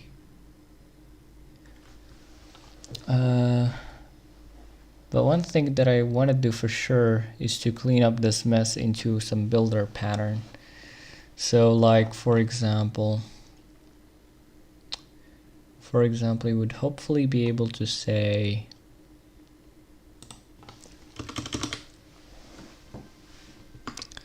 what is it called? Yeah. So for example, negate number and that stuff, you would be able to maybe say, let me see. So like expression u maybe. Huh. Actually, how that would work.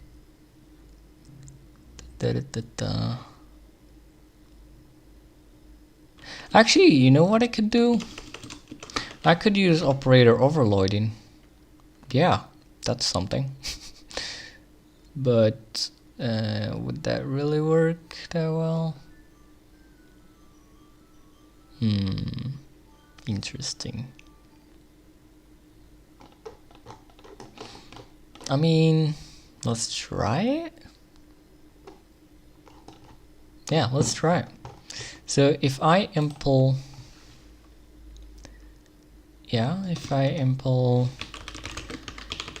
add for expression source,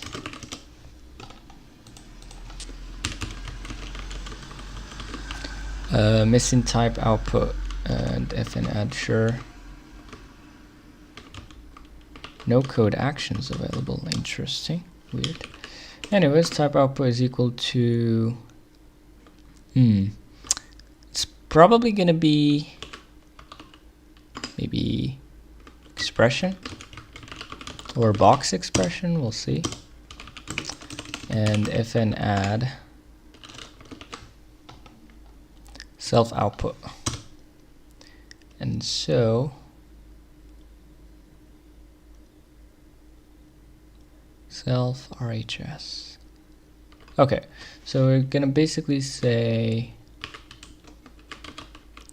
self add self and RHS. Arguments to this environment are incorrect. Dot boxed.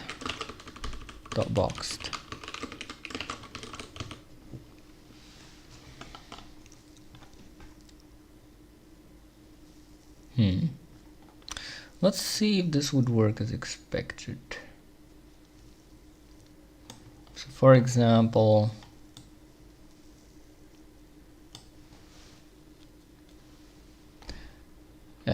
we have this add right here. If I remove this and instead, and I remove this thing, and then I use the plus, remove the into. In fact, with the plus, we don't even need that anymore, I think.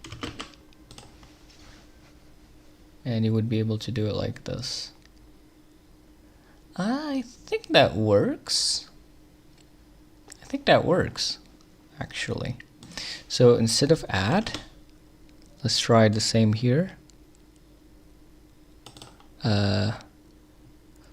So you wouldn't need this into and business.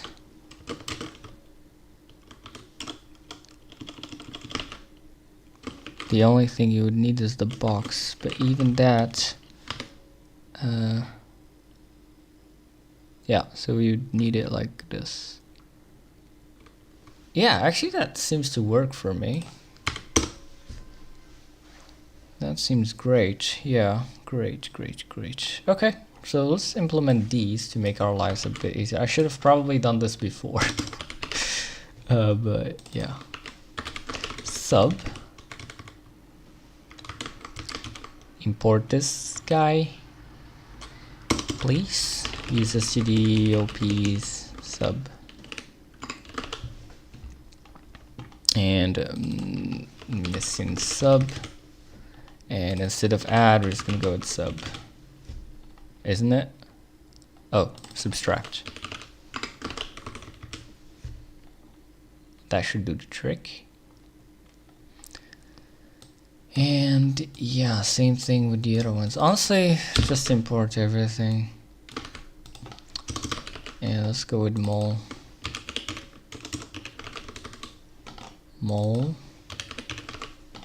And here, multiply. Yeah, good. Let's go to the next ones. Maybe this would have been great as a macro. Anyways, div divide. Hopefully I'm not shooting myself in the foot here.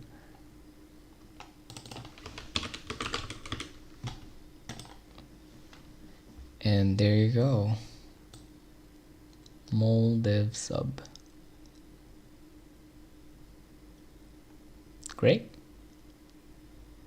So let's go and try this.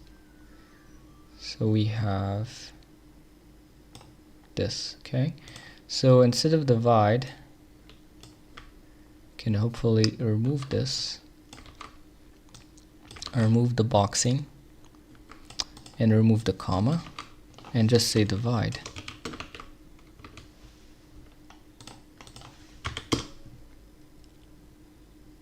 And it works. Crazy. Let's remove this multiply. The only problem with this is that our precedence rule should match Rust, which I mean honestly it should. But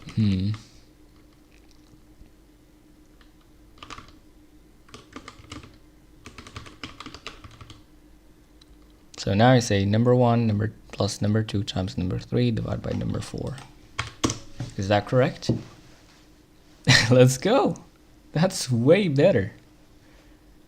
Can we actually do anything about the numbers right here? I mean, we can make overloads. So you would say if there is an expression plus a number, then you would do the trick, but then it would become very messy real quick since you have to make all of them. But honestly, there's no need. But basically, if we did that, then maybe we could possibly do something like this, you know. But honestly, I don't think that would be a great idea. Anyways, so okay, cool. So let's remove this multiply from here. But where is this goes? Not sure where this ends. Maybe here.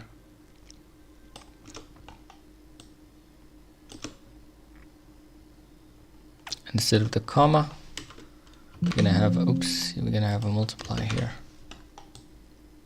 I don't think we need the into there.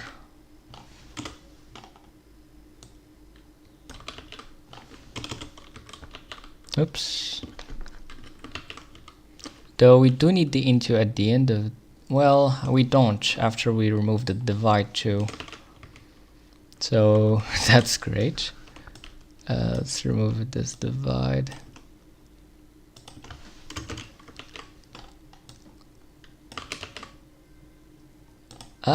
What's up now? Oh.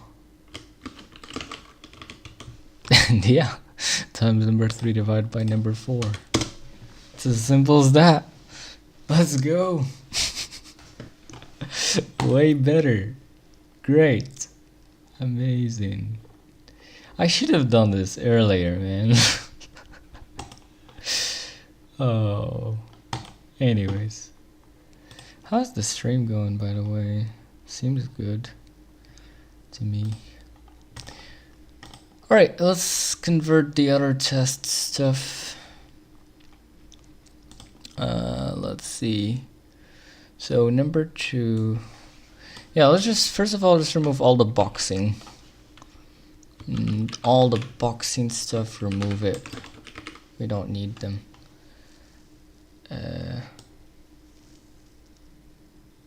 Well, honestly, not everywhere.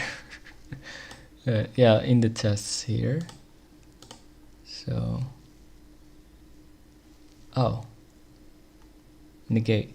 Let's actually implement negate real quick. Let's implement the other stuff really. So impl negate for expression source, negate self nick. We don't have RHS, of course. Self.boxed.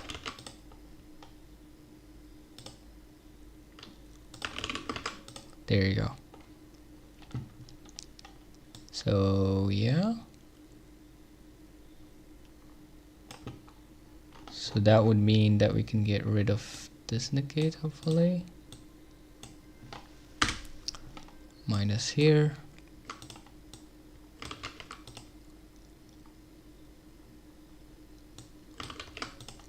There you go. Cool. And here we got this negates, right?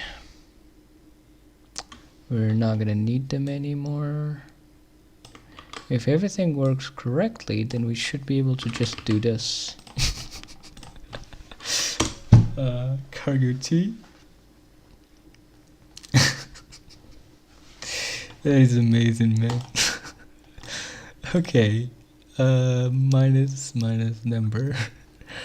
Alright, great. Okay, cool. Now this multiply here. Yeah, let's remove it. Remove the boxed. Put a multiply here. Honestly, it would be way better for me to just rewrite this whole thing instead of starting. Yeah, honestly, that's true. So we have 2 multiplied by, well, number 2. Oops, 2.0 multiplied by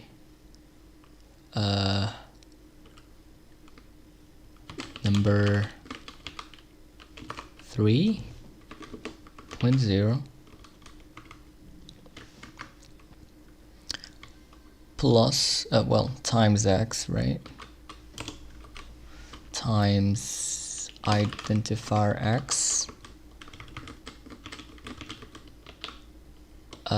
plus, yeah, basically we're just gonna do something like this.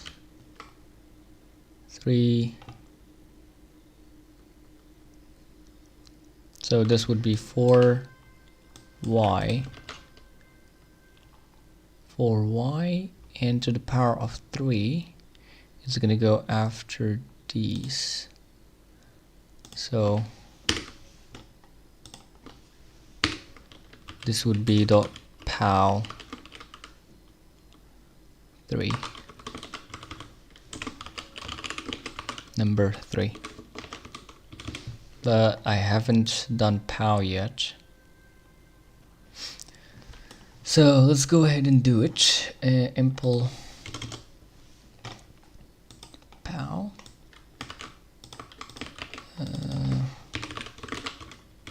Oh, really? Interesting. But we can add num traits, I think. Hold on. Rust pow trait.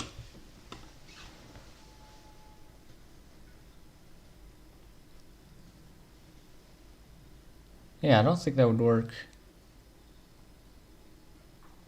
But maybe if I use this num traits crate, then it would allow me to. Let's see. And I already, okay. Let's, what is it? Use num traits pow. Let's see. Missing generics for trait pow, expect 1 generic argument. RHS. Okay. RHS would be another expression pretty much. Or can I say self here? Okay, cool. Pow. I mean, honestly, it should be by default self, maybe. Well, actually, that's... Anyways. So, pow self, if in pow... Alright, let's see if this works. Cargo T. And yeah, works. Great. Great, great, great. Parse with state. Alright, lovely. So we have one more to rewrite. Oh, look at that craziness. I think we do have a call trait. Too. Let's try to do that too. Let's see if GitHub Copilot could help me real quick with this. Tired of doing this myself. Call. Okay. No. Is there even a call trait?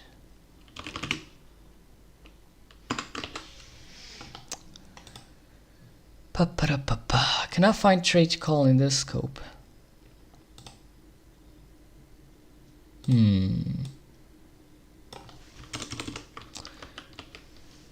Oh, maybe it's called fn actually. Should I? Maybe I should impl fn instead. Yeah, maybe.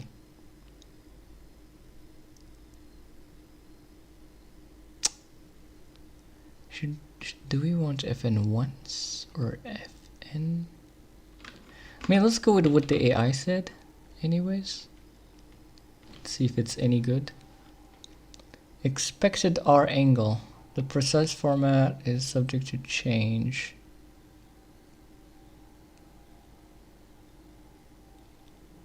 Or experimental. Okay, this is still experimental.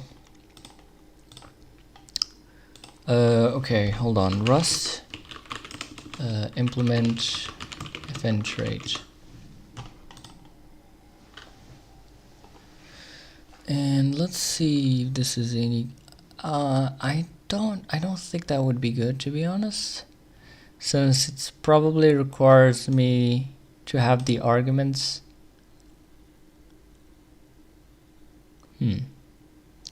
Oh, I guess I can actually give it a vector. Yeah. Cool. Cool.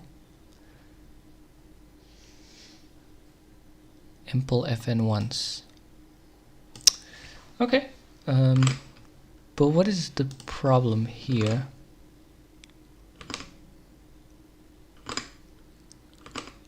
I don't get it. This seems to be good.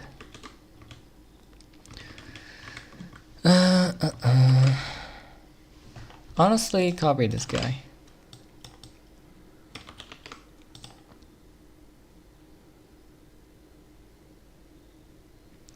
For expression src.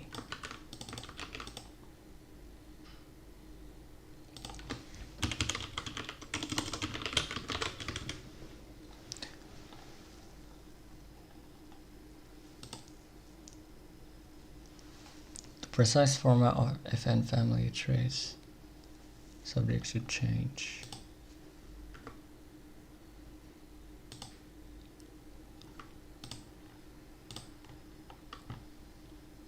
Track stabilization for the fn trait. Huh?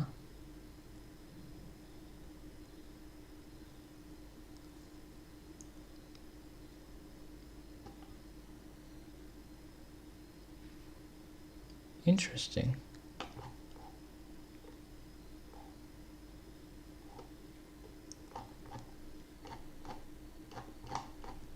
You know what, man? I think honestly we'd better not play with this for now. This seems to be under construction. Alright, let's go to the... So for the call, we're just gonna leave it as it is, honestly. And yeah, so let me just rewrite the whole thing instead of editing it. It would probably take less time to just rewrite it from scratch. Oh, the AI could possibly help me here. And that would be great, man.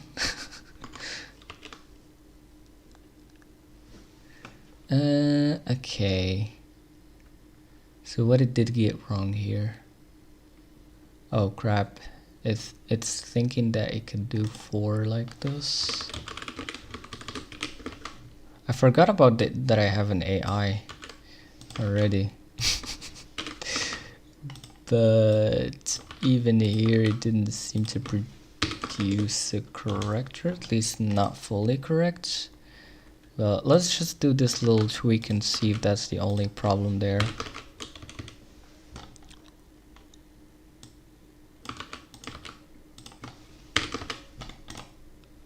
Huh. Is that really it? No, failed. Okay, what is the problem? What is the problem?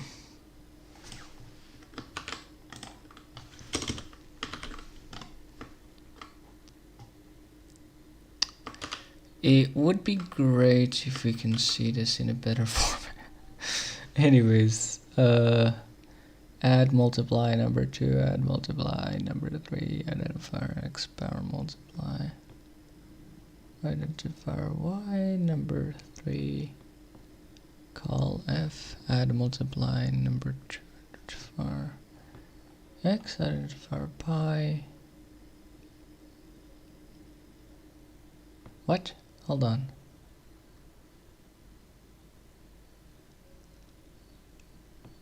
So we got call f, add multiply number 2, identifier x, identifier pi. Oh, what? And here we got power, but here we don't.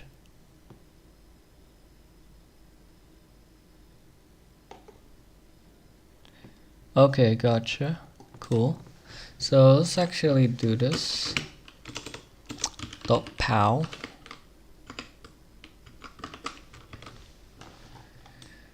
Is that all we need here? Hopefully. Okay, let's go.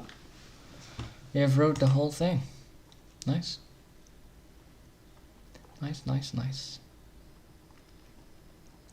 And we could make even a little helper function here. Or we could just implement, let's say, multiply for numbers, for example. And it should be good to go. Yeah. So like we could do... We could do this. Impl mol. Where RHS is F64, right? And then we would have this as F64, and we could just say that this is number RHS boxed. Cannot find function. Oh yeah, self number. And this should actually do the trick. Yeah. So right now I think we could be able to do something like this. Maybe the opposite, possibly. Yeah, the opposite, yes. But what if I wanted the other way around? I don't think I can. Right? Yeah, I don't think so. Anyways, so we can basically take this, move that, say times 3.0. Cargo T. Oh, what? I already got something wrong there. I don't know, man. Honestly, let's just not. Yeah, let's not do this. Let's not do this. Anyways. Cargo T. Okay, great. So I don't know if we still have time for an evaluator right now. Honestly, I think I'm probably just gonna leave it to a next to a next live stream. Yeah, let me see, hold on. Let me see if I can afford how much time I have left. I think we still have enough time. I'm kind of tired, but maybe we can.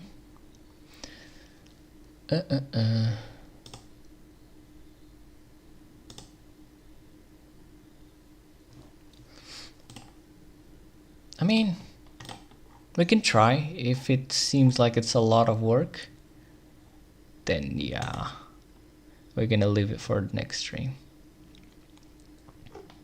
Okay, let's just make sure I haven't ruined anything just yet. Cool. Yeah, let's try to make an eval. So an evaluate function. Oh, the AI already did something. Okay. Interesting. Damn. GitHub Copilot, nice. You do need a, not a state. I mean, sure. Well, do we want to use the state? No, probably not. No. So here we're just gonna have variables, I think. Oh, hold on. What are we gonna do about the functions, though? What are we gonna do about the functions? It would be great. Well, no. They need a different. Interesting. So variables would be a hash map. Yeah, of stir if64. And then hopefully functions. Functions, man. I think that's probably another story.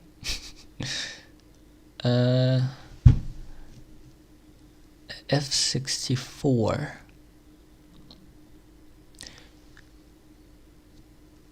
No, not exactly. So we're gonna have, instead of F64 here,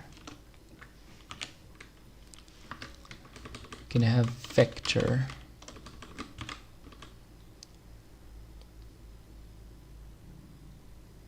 Yeah, I think vector F64 as the arguments.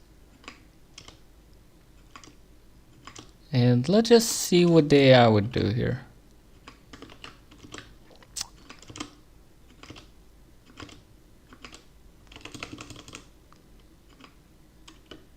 Okay, come on. I'm not even verifying right now what it's doing, but let's just see what it's gonna do first of all. Of course, let's use a cd hash map. Oh crap. Use a cd, yeah, exactly. Good. I mean, seems there is no error. Interestingly. I mean, let's just try it directly. Hold on. Okay. Let's try it. Let's try it. So, we're gonna say eval,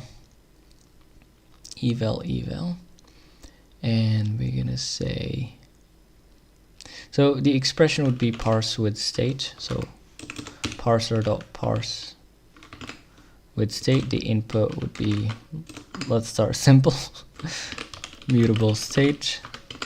The variables would be an empty hash map for now, and same thing with the other hash map.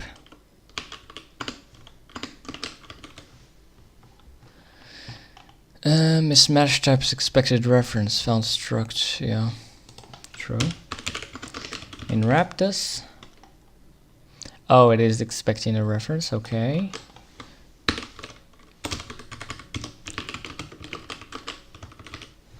And the trait. Okay, this also expects a reference.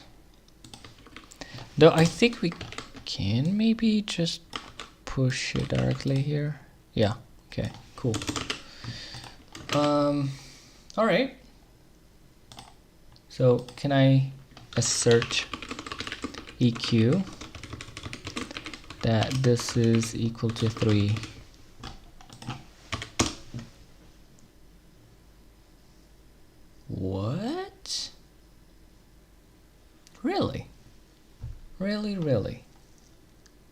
kidding me right now? Cannot believe this.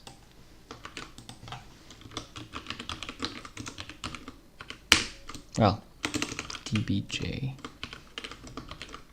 Really cannot believe this. That it worked. Huh.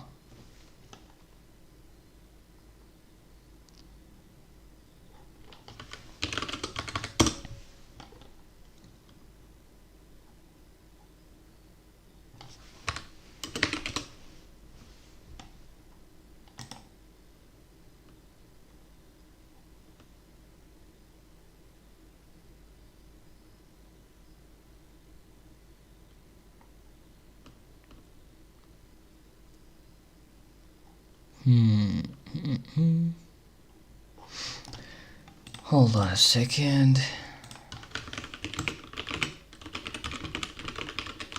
I think there was like an argument that you pass in. Sometimes the test doesn't like hides the std out. Yeah, exactly, no capture, yeah.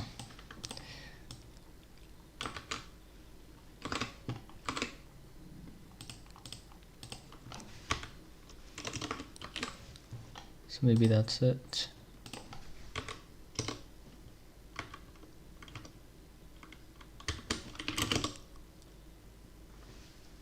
There you go. So it's equal to 3. Okay, cool. Very cool, man. Okay, let's try this. This is very simple.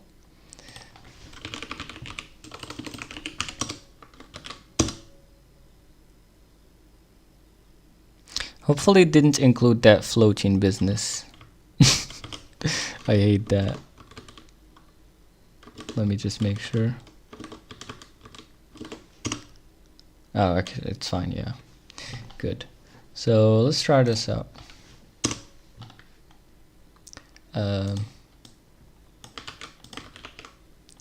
Assert EQ that this is equal to 2.25.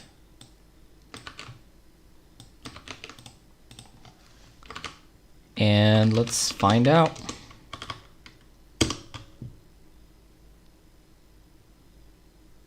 What?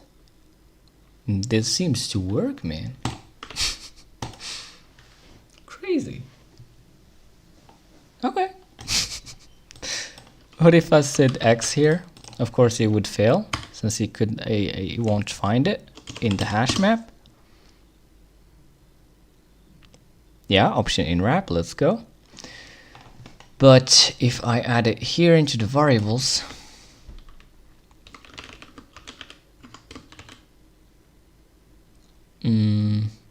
how can I forgot how would you initialize a hash map inline?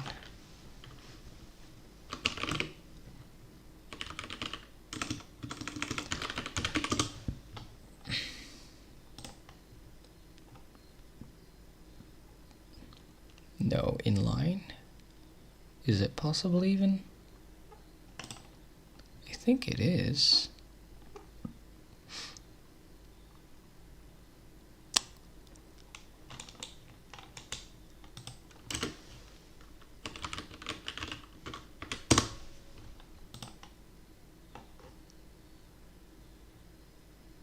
Oh. From. Okay, I see. Cool. Yeah, I just remembered right now. So from, you just... Okay, gotcha. So let's do from. Exactly. Exactly. Let's try this out. It works? Okay, cool. That's great. What about some functions right now? Let's try some functions. Okay. Man, okay, fine.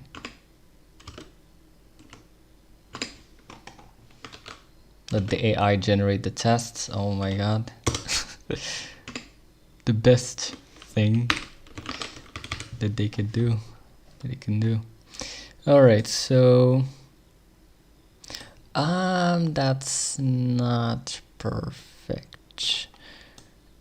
So okay, so this would basically give you the arcs,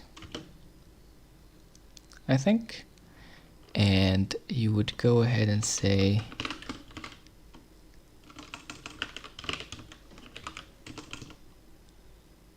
something is strange here.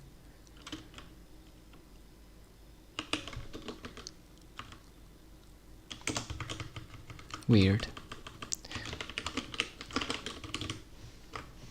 Type annotation is needed. Why? Should be able to figure it out. What? Weird.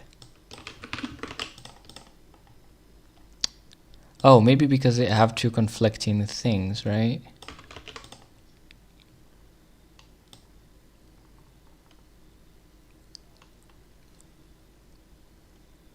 Huh?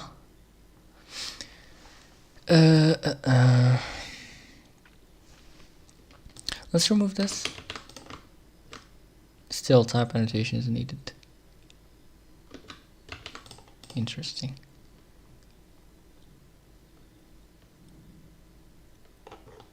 Okay. So it's fn, vec f64, f64. Okay, so what's wrong with that?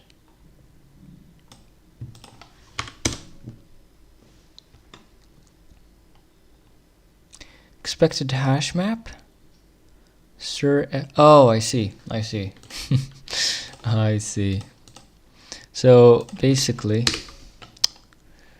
closures have their own types. So I should cast this down. Oh crap. Fn. Well, maybe I can right now actually remove this, and it would hopefully figure it out from here. Hopefully. It doesn't seem like it though, which suck. You're not done yet. The tray bound fn collection is hash map from fn is not satisfied. What are you even talking about?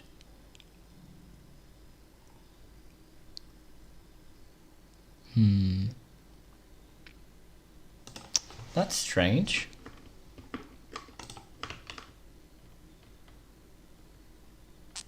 Oh.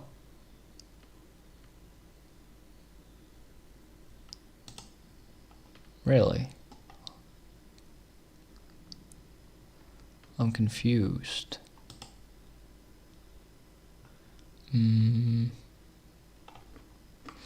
Okay, hold on a second. Let's just say sine is equal to this.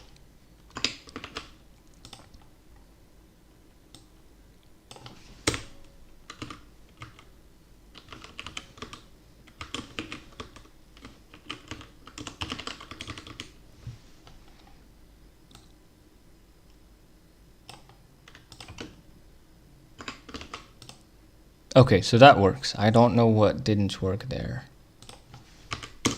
Okay, let's see if it really works. Oh yeah, my bad. So we also need the cosine, but let's start with just that. Sine of x.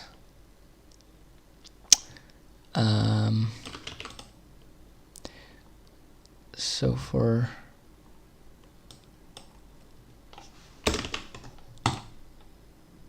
sine of 0, I think it's 1, right? But anyways, let's just say 0 here. Too simply. Okay, that works. Interesting. So let's just make a let cosine, right? And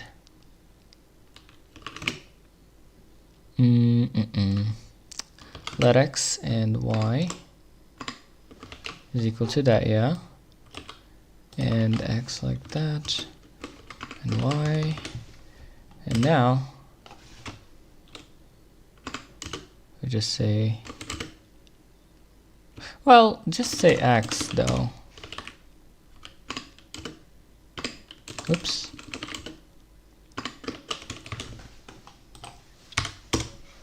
Cargo T. What? Interesting.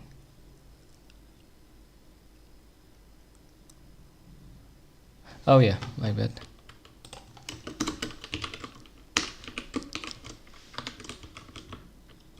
And then,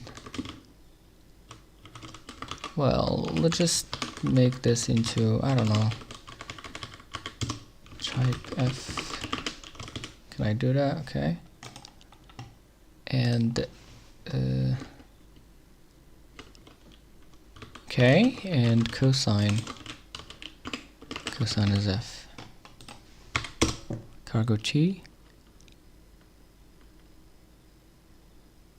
Oh, yeah, I almost forgot spaces, but it should be very easy to fix this real quick. Okay, so that actually works. Great. Perfecto. It would probably not be the best performance. We don't have any optimizations going on right now, and we're allocating everywhere. But hey, it works. So yeah, sine x plus cosine of y.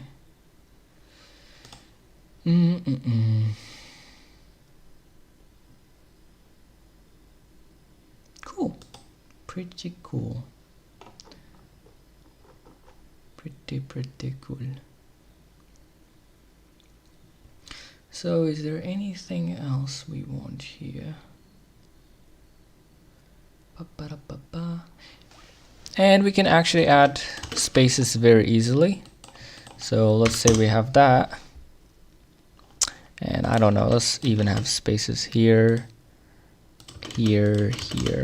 I'm not sure if I want to add make it spaces there, but anyways, so stuff like this. And now it's actually quite simple to do that. We just gotta go to the value right here, right? And after that, if everything goes into plan, we could just say dot padded.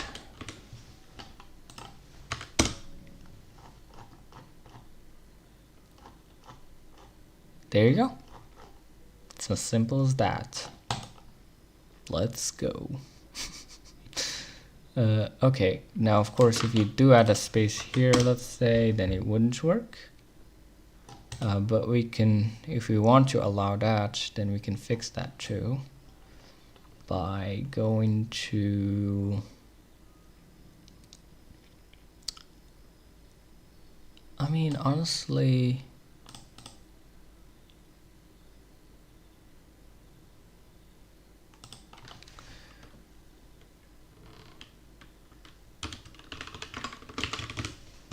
if we do padded here, then it would work for all identifiers.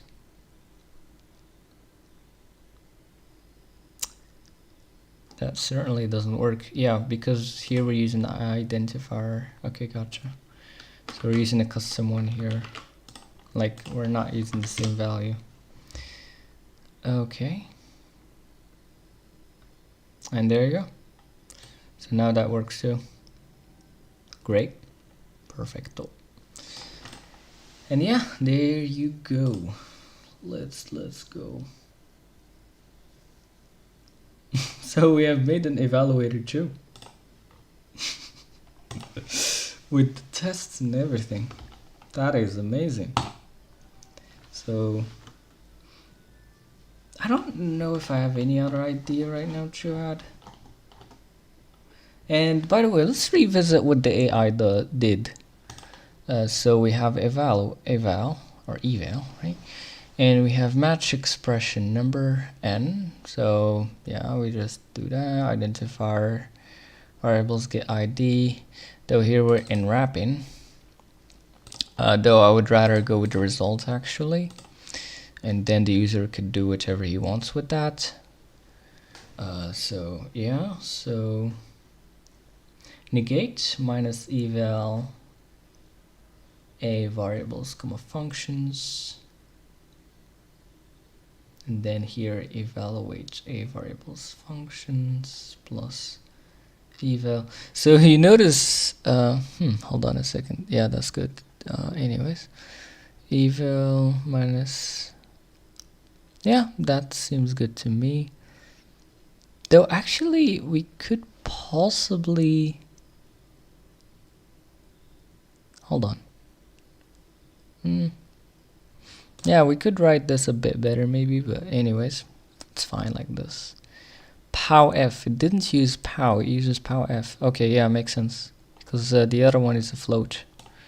The exponent is a float, makes sense. Okay, and then the call function, it takes the name and arguments, and it takes the function in that name, and yeah, so the functions is fnvic f64. Okay, args iterate map argument eval arg variable functions collect. As simple as that. Can't we just pass the iterator here though? Would that be possible by any chance? So like instead of collecting, can't we just pass in the iterator directly? So we would have, I don't think this would work using impl iterator. Yeah, no, impls aren't allowed. But we could box it. But then if you box it, is it even worth it at that point? Maybe?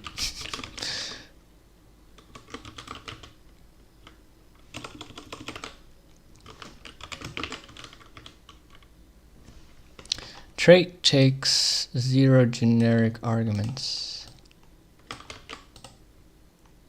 Oh, hold on. First of all, I had a problem there, which is that iterator actually takes item is equal to f64. And yeah, it's not allowed in function pointers. So yeah, we should use maybe a box. And we're not allowed to do this. So, I mean, yeah, we could, I guess, do this. But I wonder if really that worth it by any chance. And does it even work? It doesn't seem to. Oh, yeah. That doesn't seem so good. Alright. Nah. Yeah, doesn't really worth it, I guess, for now at least. Maybe we could... We'll see. For now, let's just go with the option that just works. Okay, cool. Args iter map arg eval arg variables functions collect. Great. Okay, so yeah, pretty much. I think that's pretty much all I wanted to do. It all works great. So yeah, let's just initialize this into, I think, do we have that already? Reinitializing, okay. So I'm just gonna commit all of this, I think. Stage changes. And first string. Commit. And publish branch. Publish to public repo.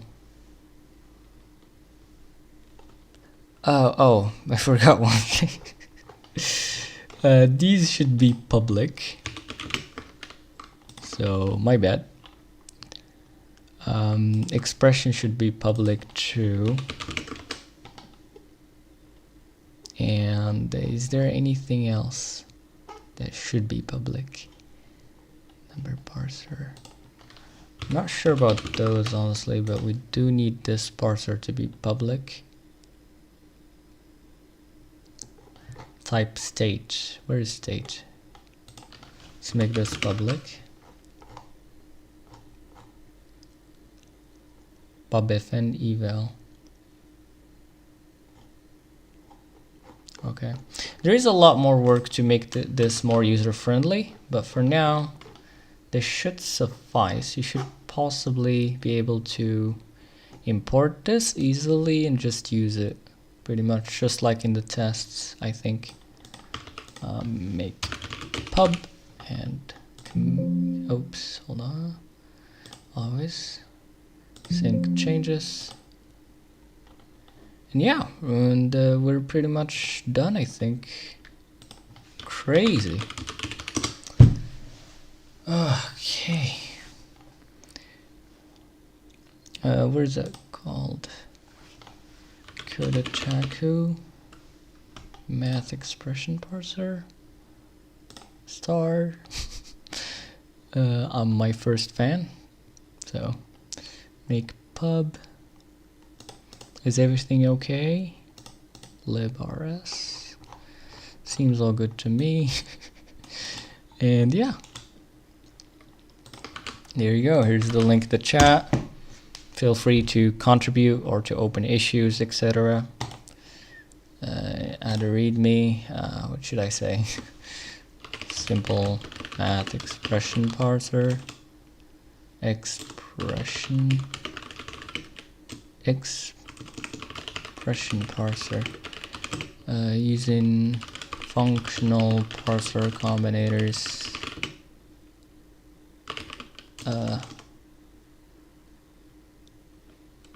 With chumsky